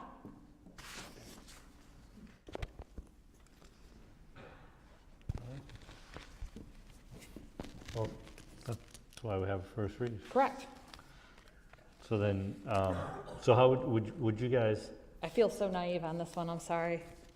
but would you like some of those questions and comments addressed in the, like before the next meeting or at the next meeting is maybe the first question. You know, in other words, would you like a nurse present at the next meeting to discuss this, or would you like potentially if the head nurse reviewed and submitted feedback beforehand, or both? So I think it would be probably good if maybe you could set up a meeting or a Yeah. conversation, because I also wouldn't want to put her on the spot to answer questions that she might not be prepared to answer, so if she could be ready. If she gets a copy, I hope she looked at this before it came to me, or, I mean, that, I would hope that she was aware that this would be discussed tonight, or that it was a law and that this was gonna happen. So I don't mind sending, you know, an email saying, this is how I feel, this is my opinion, because I know it's just her Well, opinion. maybe, you know, but even instead of an email, maybe a conversation with, you know, you as the policy, heading up the policy committee, and I think that with the two of you, right, I mean, whether it's a conference call or. Yeah.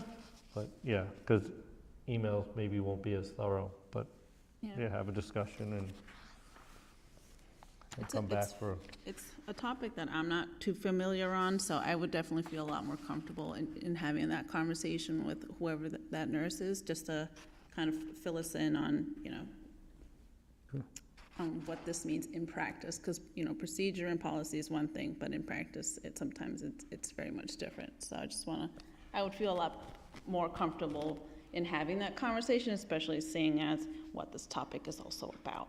So if parents have any questions or concerns, I can confidently say, okay, we've actually had this conversation in depth and, you know, gave it the time that it's, you know, required.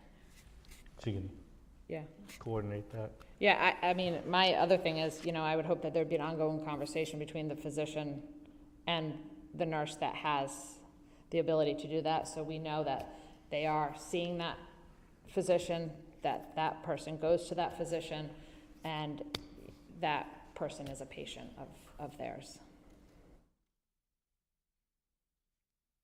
Abuse being a factor is what I'm assuming was what you're saying. Mm-hmm. Yeah. You can go to many doctors. Exactly.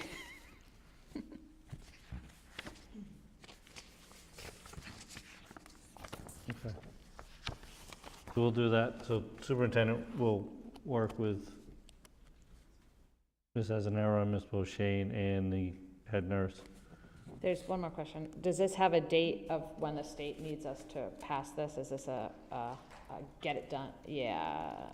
Does anyone know? Because sometimes they say, okay. I mean, we out of need to take our compliance. time and make sure Yeah. that we get it the way we want it and we get it done right, so. Okay. Yeah, I don't think that should be, like, if, you know, for next year, it's because that's when we'll come back to it, I guess, for us to vote on.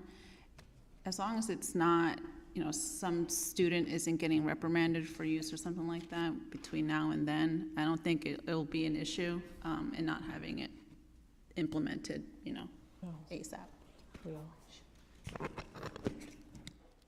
Okay. Anything else on that piece?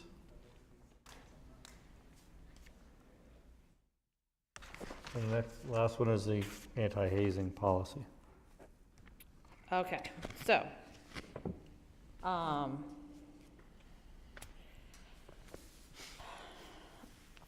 it is self-explanatory, anti-hazing. I would like to attach so it says at the bottom, legal reference, penalty, because it says the superintendent is directed to establish protocols and procedures consistent with this policy. Fair enough. But then there's state law for the following three. So a penalty for hazing, penalty for school officials who permit hazing, which has happened in Rhode Island if you haven't watched the news, and then tattooing or permanent disfigurement. Don't read that one if you don't want to. And so I would like them attached to the policy because it's state law and it tells you if you do it, you're going to be fined. You could be put in jail. End of story. Same thing with official permitting it. I don't think it's defined as in my opinion, a tough enough punishment, but I would hope that we were coming up with something that would be a little more strict. If so, again, you have to have people who feel comfortable going to somebody if this happens to them, which again, in my opinion, is very important.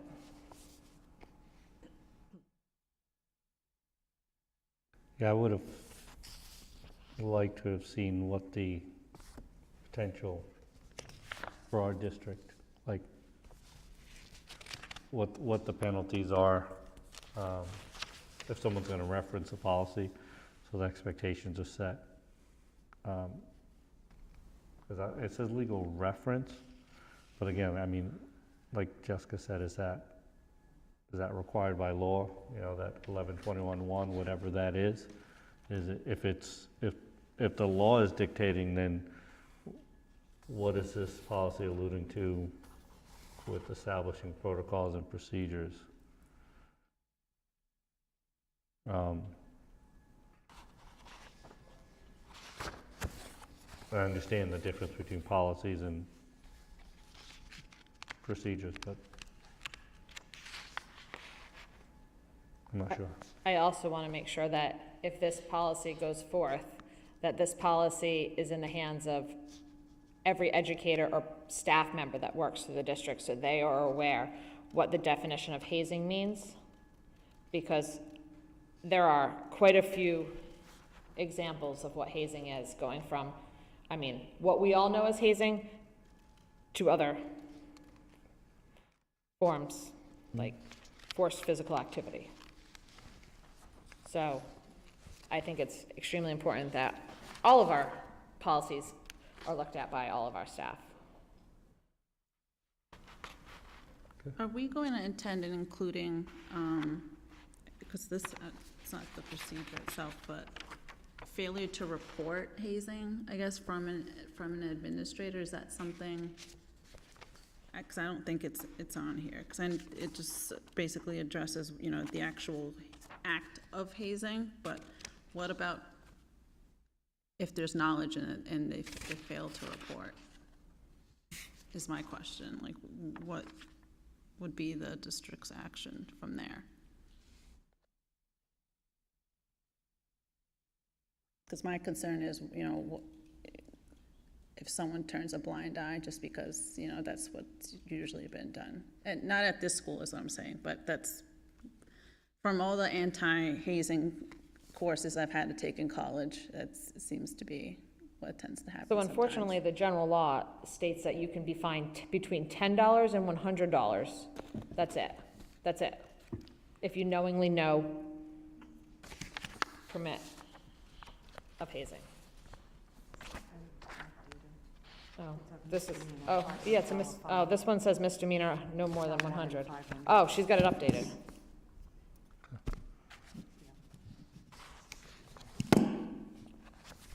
So you're looking for an additional point? An additional subsection, referencing, yeah. Yeah.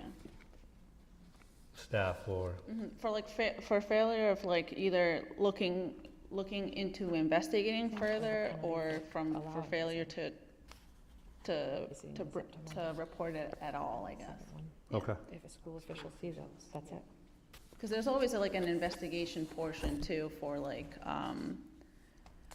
you know, for example, like the suicide policy, there's a portion of it where it's like, if you sense that there is something wrong with the student, you have to say, you know, you should say something to an administrator at some level. I think that should be the case for the hazing, at least, is that if there's an inkling of it, then I think there should be some, you know. Yeah, there's a duty to report. To do something, even if it hasn't been confirmed. Okay. You don't want to wait till it's too late to then say something. You got that? I see your pen moving. All right. Any other questions, comments?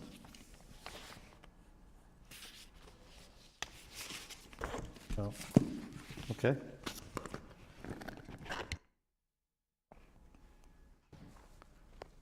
Next item, please.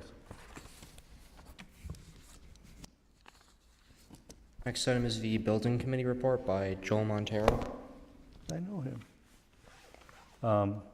So I'm going to breeze through this. I know Chris Murphy kind of gave the highlight, and we're, you know, we have our certificate of occupancy, which is great news.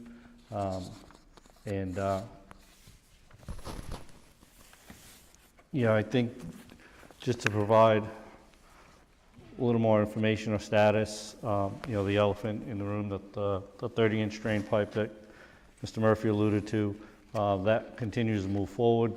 Anyone back there will notice that the new piping has been put in place and the ground backfilled, but we can anticipate there'll be excavation, because that was done as we come into the winter months, to have above ground drain pumps working. Was not recommended by our engineer. You know, the system works as it is, but for the long term, we still want to uncover that dirt, test the ground, test the substrate for proper compactness and so forth, before we seal that off completely. But as Mr. Murphy also mentioned, one of the smartest moves that we did as a district, I feel, is removing that light pole when we did, because as he said, the base has not shifted at all.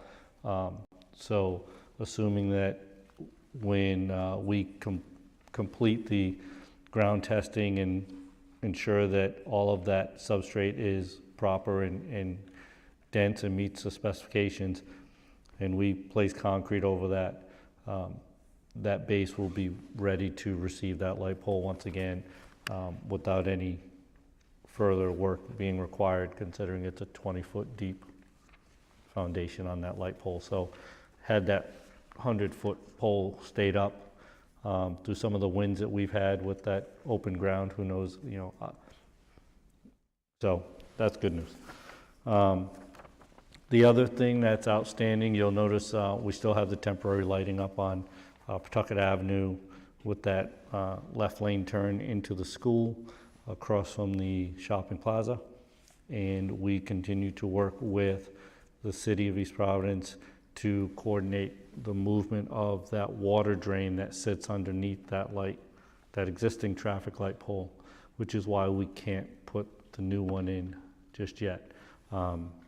So we're looking at coordinating with the city to move that 100-year-old water pipe, which should be replaced anyway, and then put up the traffic light pole that we own and go with the original plan. So those are probably the significant pieces that are yet to be done, and there's still some work on the front softball field. So, yeah, Alfred, you can go right through to the photos, and then again, just highlighting as you scroll to the contingency, where we are at financially. I'm just kind of watching. All right, and then so you'll see owner contingency. So we are just under $2.6 million in contingency money that has not been spent, and construction contingency, we are just over 700,000, and the owner allowance at 1.2 million and change, and then the COVID allowance that we had put aside, that $320,000 balance, that will come back to the district because we've closed out all COVID claims on the project. So the other numbers may fluctuate as we reconcile the budget and with some not last minute, but the last few items coming through. And then you all have the final detailed budget, but all in all, we remain under budget, and we talked at our building committee meeting last night about our success with the MWBE contributions being at 13+% on this project, where some districts are asking for waivers because they can't hit the required 10%. So we've done very well there. And with that, I'll entertain any questions.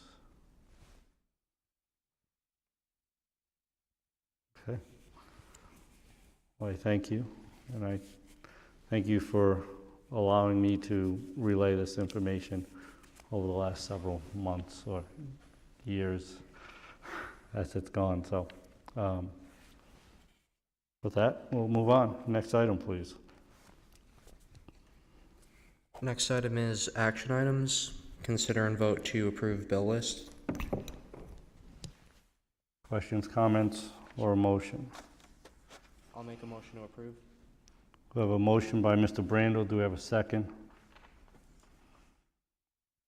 I'll second. Second by Ms. Beauchene. All in favor signify by saying aye. Aye. Aye. Any opposed? Motion carries. Next item, please.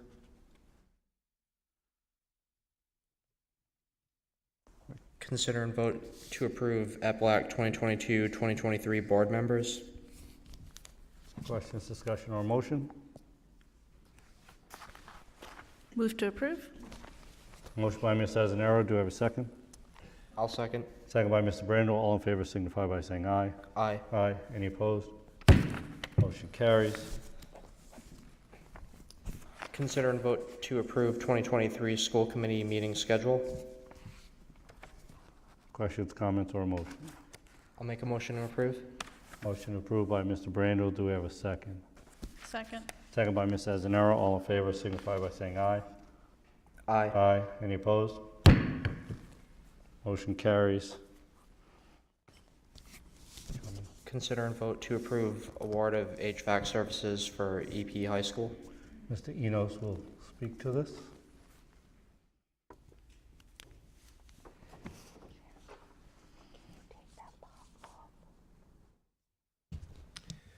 Good evening again. As you all are all aware, this past month we had an RFP on the market for an HVAC multi-year services for here at East Providence High School. Unfortunately, that last month I was told you we had 2 responses. One was comparable, one wasn't. And this month we only had 1 respondent, which was quite shocking. So at this point, obviously, we are not able to move forward on this award at this time. Director Murphy and I have already been in discussions about continuing and asking for a 1-year extension contract with the current vendor who we have at this time. Which is? The current is Delta Mechanical, correct? Correct. Was it? Delta Mechanical is the current, yeah, and if I, from conversations, just so that we anticipate having more than the 1. I think there was again, maybe a communication breakdown, it sounds like, with respondents properly, Correct. following. So it's more non-respondent than, with that, I don't know if you've looked at, because I've checked in a little bit on extensions, and definitely the ability to do a sole source extension with the current exists under these circumstances. I just don't know if you can do a year, or it might be limited to 6 months or, so just kind of verify what Sure will. that length of time is, so that we're in compliance on that. Certainly will. Okay. So with that, we'll entertain a motion to table item 4, please. And Mr. Enos, you probably, you gonna get your? Yes, I do. Okay. So while you're walking, if you could report back the result of yours and Mr. Murphy's conversations, with getting that extension, or so that we know what the status is and can Absolutely, be prepared. I will communicate that to all. Okay. So again, I'll entertain a motion to table item 4. Move to table item 4. Motion by Ms. Azenaro, do I have a second? Second by Ms. Boshain. All in favor signify by saying aye. Aye. Aye. Any opposed? Item 4 is tabled. So we have item 5, consider a vote to approve amendment to Peregrine Group LLC contract. Peregrine Group, the owner's project manager for the high school project, their contract is expiring on December 31st. There is still work that is going on and closeout work that needs to be done. So before you, this contract amendment extension was presented to the building committee last night and was approved by all. So this is a hourly contract for services that as we need them going forward. So for the principal, partner in charge, $225 an hour, senior project manager, $150 an hour, project manager, on-site representative, $125 an hour, and administrative support, $75 per hour. So we still have our weekly ownership coordination meetings that will be going on. There'll be the monthly building committee meetings, and then any other owner, architect, contractor meetings that are going on until the project has the final close. So we're asking you to approve this contract extension that was approved last night at the building committee meeting. Questions, comments, or motion? I'll make a motion to approve. Motion by Mr. Brandel, do we have a second? Second. Second by Ms. Azenaro, all in favor signify by saying aye. Aye. Aye. Any opposed? Motion carries. And before, because I know you're going to get up for the next one as well, but I did fail to, in my building committee report, to update on the Martin Middle School in Waddington components for what it's worth. Obviously, we're early in the stages. We're waiting for RIDE's final approval of stage 2, and Peregrine and AI3 are heavily involved. And I know we talked about it, but last meeting. But in this whole project, we're looking at the facilities equity initiative, with which RIDE has that $30 million going out and available to 10 qualified districts that could apply. We don't know how many have applied, but we've applied for a substantial amount that could be used in conjunction, in substitution of, in addition to the Martin and Waddington project. So we hope to hear back from them by the end of January to see what kind of funds we might have with that. So just wanted to kind of provide that update that project that was approved moves forward full steam. So. And just something to pick up on that Chairman Montero had mentioned earlier.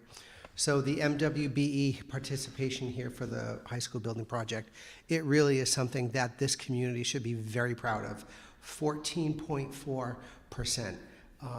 That was fantastic. That was a lot of work from everyone here, but it really was a commitment on the whole building committee team that we were going to outreach to the minority and women business community, and I think we really did a really great job. So, for the invoices for approval, For construction invoices, AI3 Extra Services, $7,150. Gilbane Building Company, $332,224.50. Peregrine Group LLC, $59,000. And Thales Engineering, $1,440 for a total of $399,814.50. For furniture, fixtures, and equipment, we have MF Athletics, $1,495. Monitor Equipment Company, $3,149. On Deck Sports, $3,085.96. And Patterson Dental, $1,890.50. For a total for furniture, fixtures, and equipment, $9,620.46. So that's on items. 6. Sorry, that's on items, well, that's 7 through 11. 6, I think you need to speak to as well once we do this. That's the contract for, the new contract for OPM. Correct?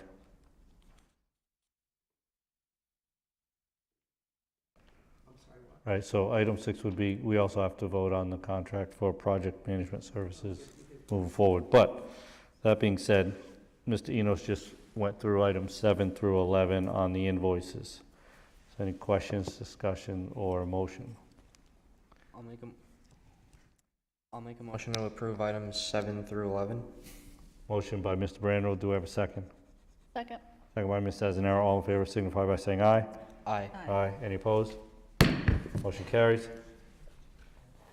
Item 6 is consider and vote to approve contract for project management services, which we have in front of us. I apologize that I jumped ahead on that. Also at the building committee meeting last night, we presented the contract for the owner's project manager services for the Martin Middle School and Waddington School building projects. The fee, as was done with the high school project, so this fee is going to be broken down with monthly bills that will be coming in. So the project management lump sum, $3,080,000. This includes a project representative clerk of the works allowance of $900,000 and a separate reimbursable allowance of $50,000. This schedule, so it's going to commence now, 12/1/2022, and will conclude 12/31/2026. That's what we're going to be doing for the next 4 years. Yep, I'll be 60 by then. And that's going to take us through the end of the project. Gave me great pause as I thought about that last night. So sorry about that, folks. So this contract is sitting currently in the hands of the legal counsel for review.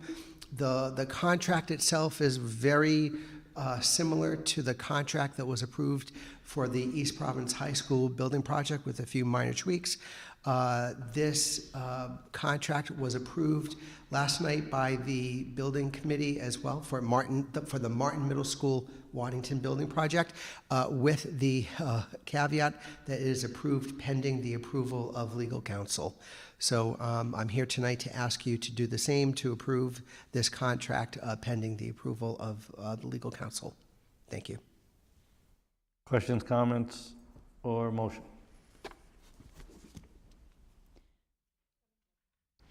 Motion by Ms. Bouchane, do I have a second? Second. Second by Ms. Azanero, all in favor signify by saying aye. Aye. Aye. Any opposed? Motion carries, and I'll just add that, the services of Peregrine are, quality is evident when you look at this high school, the budget there, and the savings that we're showing. They're very responsible in their leadership with us, so I think the value is obvious, at least to me. Next item, consider vote to approve paraprofessionals final tentative agreement. Comments, discussion, or a motion?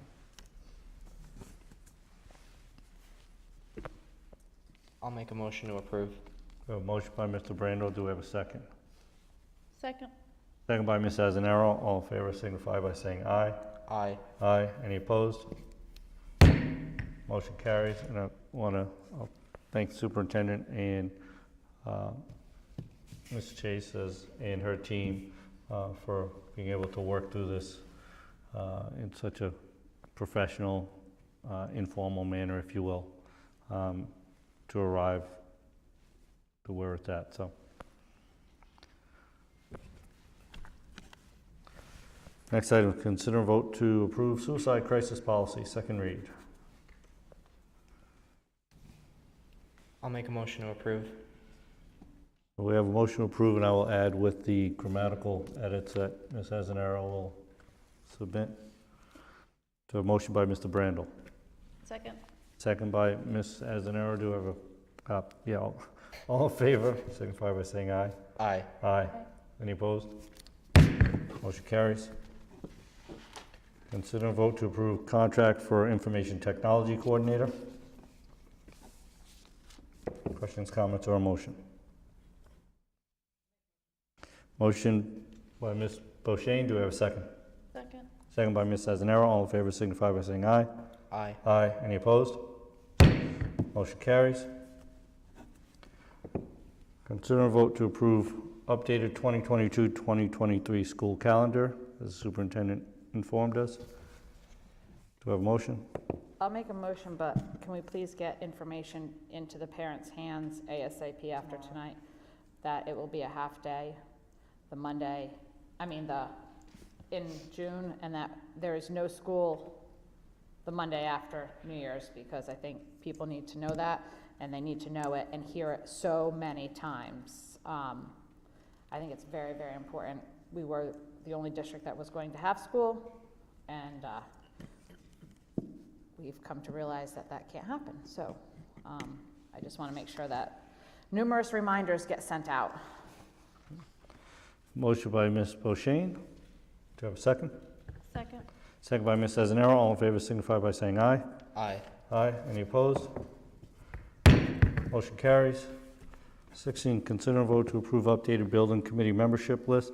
With the change of offices, we will have Councilman Roderick as the city council representative on the request to the school committee, so he be added as a council representative, and Mr. Nate Cahoon will be added as a resident contributor to the building committee.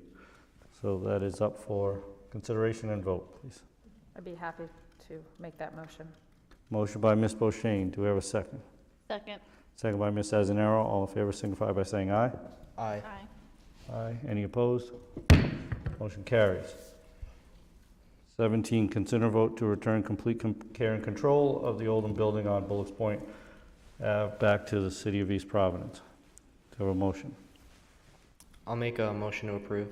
Motion by Mr. Brando. Do we have a second? Second. Second by Ms. Azanaro. All in favor signify by saying aye.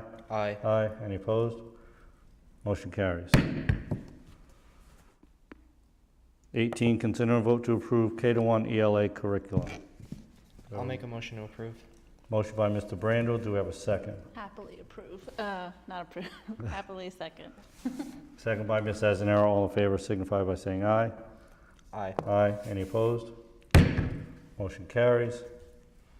And finally, consider and vote to approve Riverside Middle School window replacement project. Mr. Enos is coming down.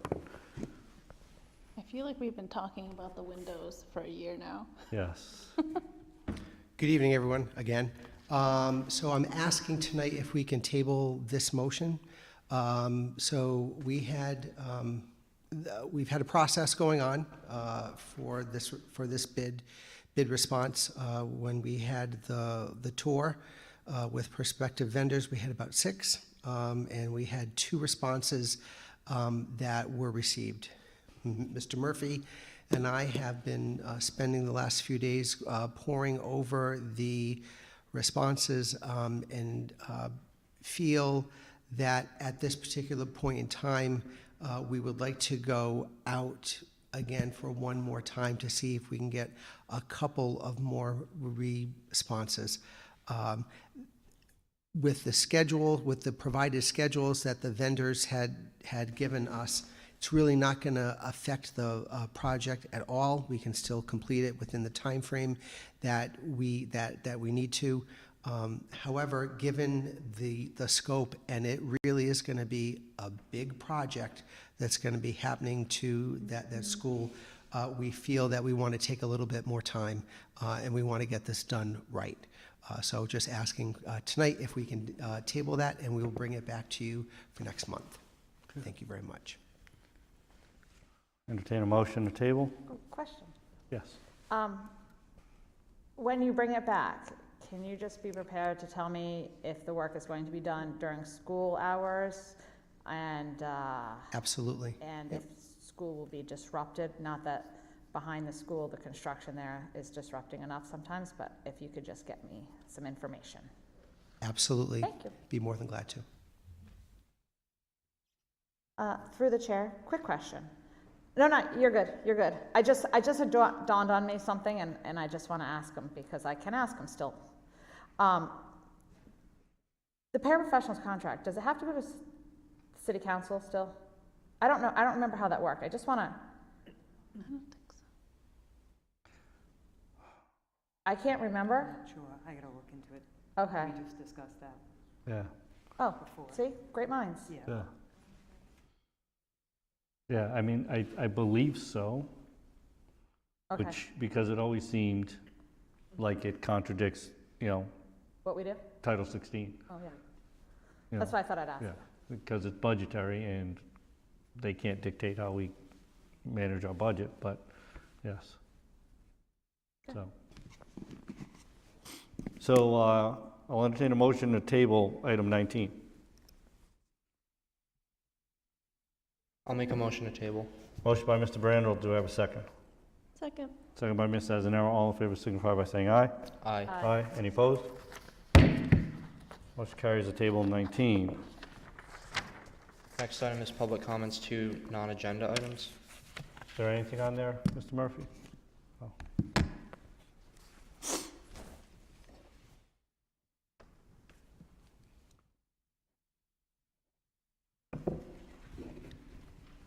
For doing that, I'd like to thank Silver Spring School for the Christmas cards that each of the members received. Ms. Jessup, Does she know she if you knew that you had another item, you Yeah. definitely could have spoken on both, unless you enjoyed the meeting. But thank you. Well, it was a non-agenda item, so Yeah, no, yeah. just You know. being respectful. I'll take the liberty of speaking moving forward, that usually, we don't want to make you sit till the end of a meeting. Appreciate that, so. thank you. So the only two on the chair would be Jessica and Joel.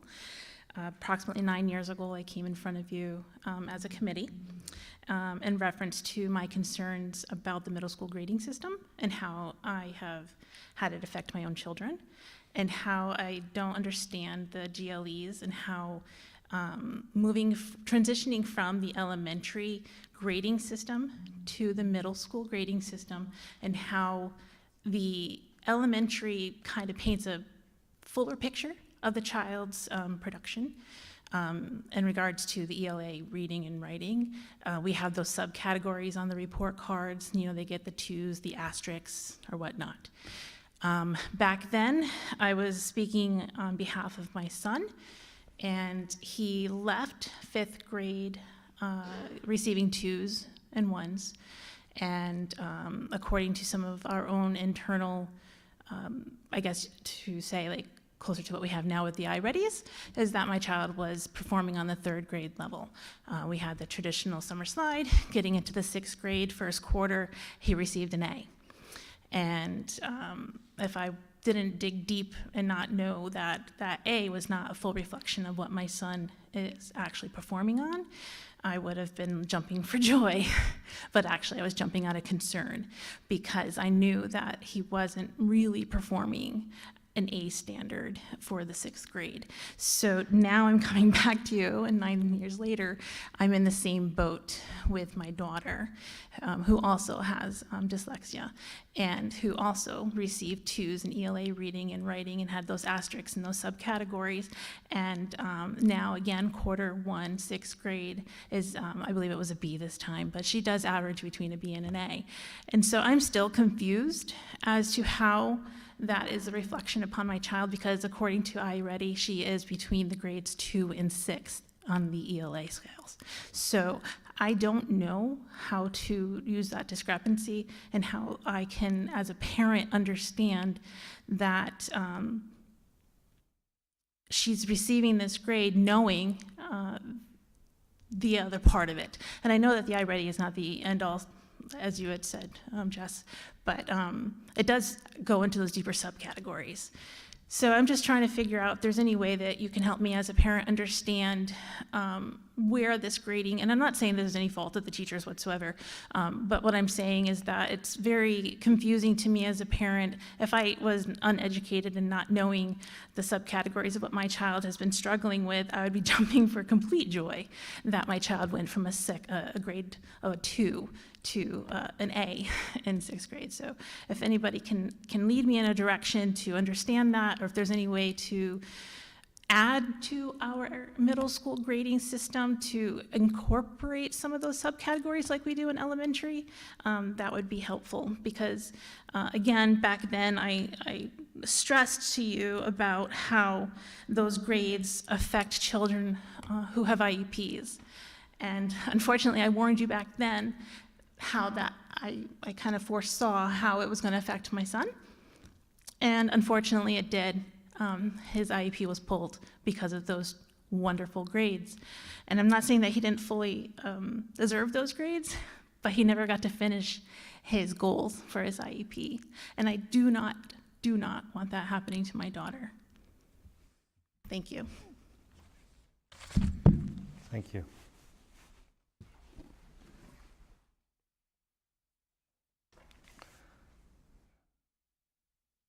Next item, please. Next item is announcements.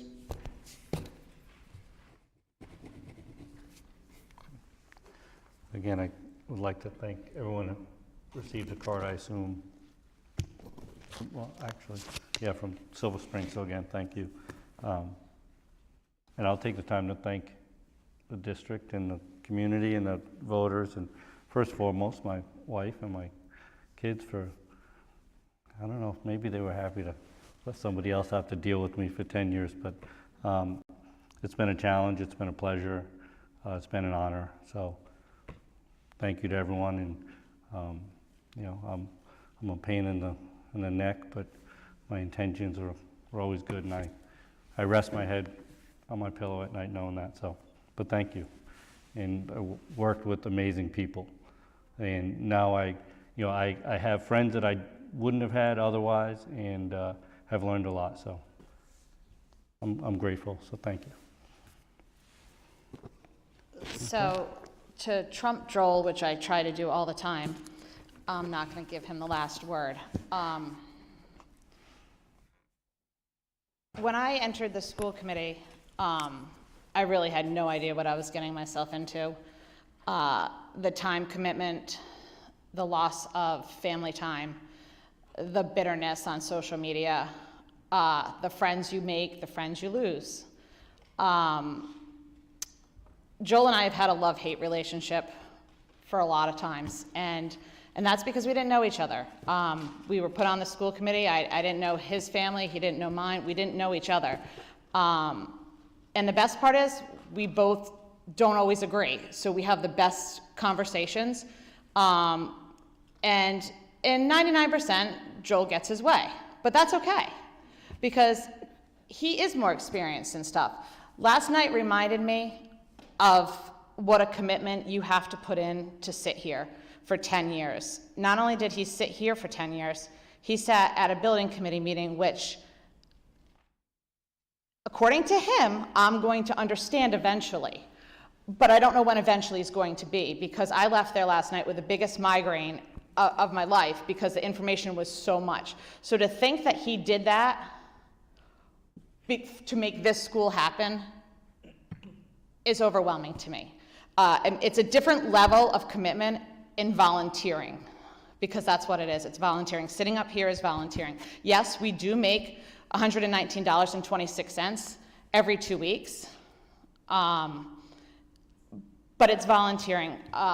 Being a face of the school committee, which is what Joel has been for the last 10 years, is hard, and it's a commitment to him and his family to say that he's done this for 10 years. He's had to sacrifice. I know because my family's had to sacrifice. So I know damn well his family has had to sacrifice. And he still comes here with an agenda, with ideas, and again, 99% with a smile. Whether we're an executive banging heads, screaming at each other, or we're out here all agreeing. It's a relationship that I am thankful for. I am privileged to have sat here with him for the last 8 years. Not all of it was good, but a privilege. And I am going to sadly miss him. I know he's not going anywhere, and I know I'm going to get to see him because there's a big project in the works. But I think that giving back to this community the way that you did, Joel, is just amazing. The naysayers will nay. I mean, God knows they have not, they're just, I can't stand them.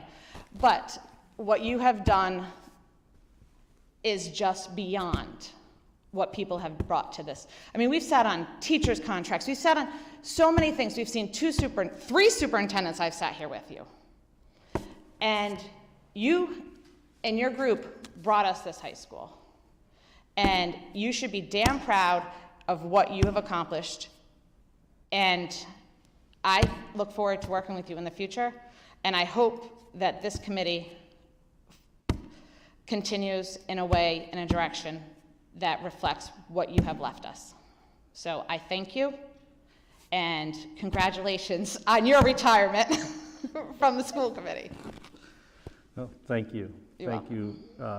You said it. And coming from you, it's all spot on. And that's what it's about, right? It's working with people that you don't always agree with, but you respect and you treat with respect, challenge each other. And quite frankly, I can absolutely say I wouldn't have been here the last 2 years if I didn't feel like there were good people to work with and to continue doing what we were doing.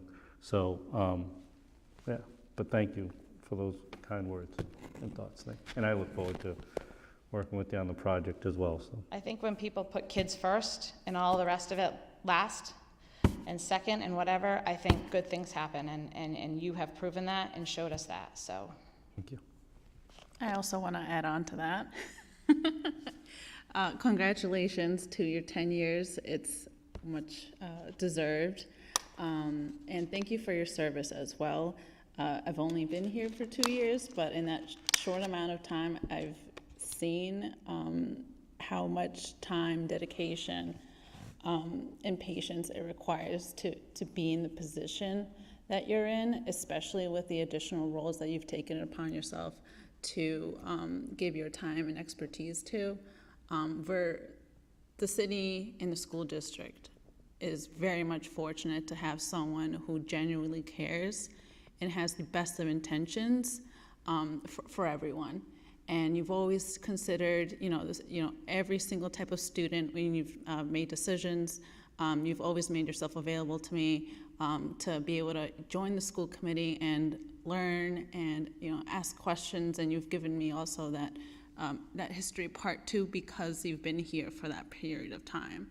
So I am going to miss you a lot up here. I've really depended on you to really give me a sort of a deep understanding in whatever topics we're discussing. And I'm happy to have, been here with you for these last 2 years. I'm happy to have, learned from you as well. And I'm very, very, very relieved that you're still going to be on the building committee. At least in that respect, I know that you'll still be here, you'll still be around, and I also have great comfort in that I can also give you a call whenever I need some help. So thank you, and I'm happy to call you a friend too. So Absolutely, thank you. Thank you, it's appreciated. So obviously I have to add now, but I've only been on the school committee for the past 2 years. So in my time that I've been here, I've seen Joel as a great, I don't know what the proper word is, but maybe not mentor, but just a great person to learn from, just in terms of all of the wisdom he has and knowledge regarding education. His work that he's put in on the school committee, in the community, being on the building committee. It's just a really inspirational thing to see someone who's so greatly invested in their community. And we definitely would benefit if we had more people in this world like Joel. Thank you. Thank you. Thank you. And again, stepping away is easier when I look at some of the folks that are going to continue, because it was, that's always that piece of, you work so hard. So I thank you guys, both on this school committee and, in our district, the fighters that are continuing. So I appreciate it. It's funny, one of the, I don't know if you guys, if you saw the young man that greeted, did you recognize who it was? I did not. So my first term in 2012, no, but so as I'm walking down the hall, this young man comes in the hallway and he's like, just in time. And so he was Joshua Concepcion, who was our first student liaison when I came in 2012. So he just stopped in. He now owns Lear's Auto Body. He's, and that's why we do what we do, right? And, and he spoke, personally as a young person of color, representation, and I wasn't anticipating that, but it's part of why I do what I do, and we all are here, hoping to set an example and make a difference, and I believe we all do, every single one of us. So it was fitting that that individual kind of put the stamp on it when I came down the hall, which was unexpected. So, but again, thank you. So I would also like to thank you on behalf of the students and the staff of the district for all that you've given to this district. I don't think people really realize the time commitment that goes into this job and the hours that you put in behind the scenes. Over the last 7 years, we've definitely had our knockdown dragouts, but always, I think, with the best interest of students in mind and to push each other's thinking, and I do appreciate that. So thank you for your commitment. And like they said, I'm glad that you'll be on the building committee because there's a lot that goes into that, and you bring a level of expertise to the table, and we greatly appreciate that and need that. Thank you very much. Thank you. And with that, a hearty thank you, and I will entertain a motion to adjourn, and I will bang this gavel for the last time. Is there a motion? We gotta go.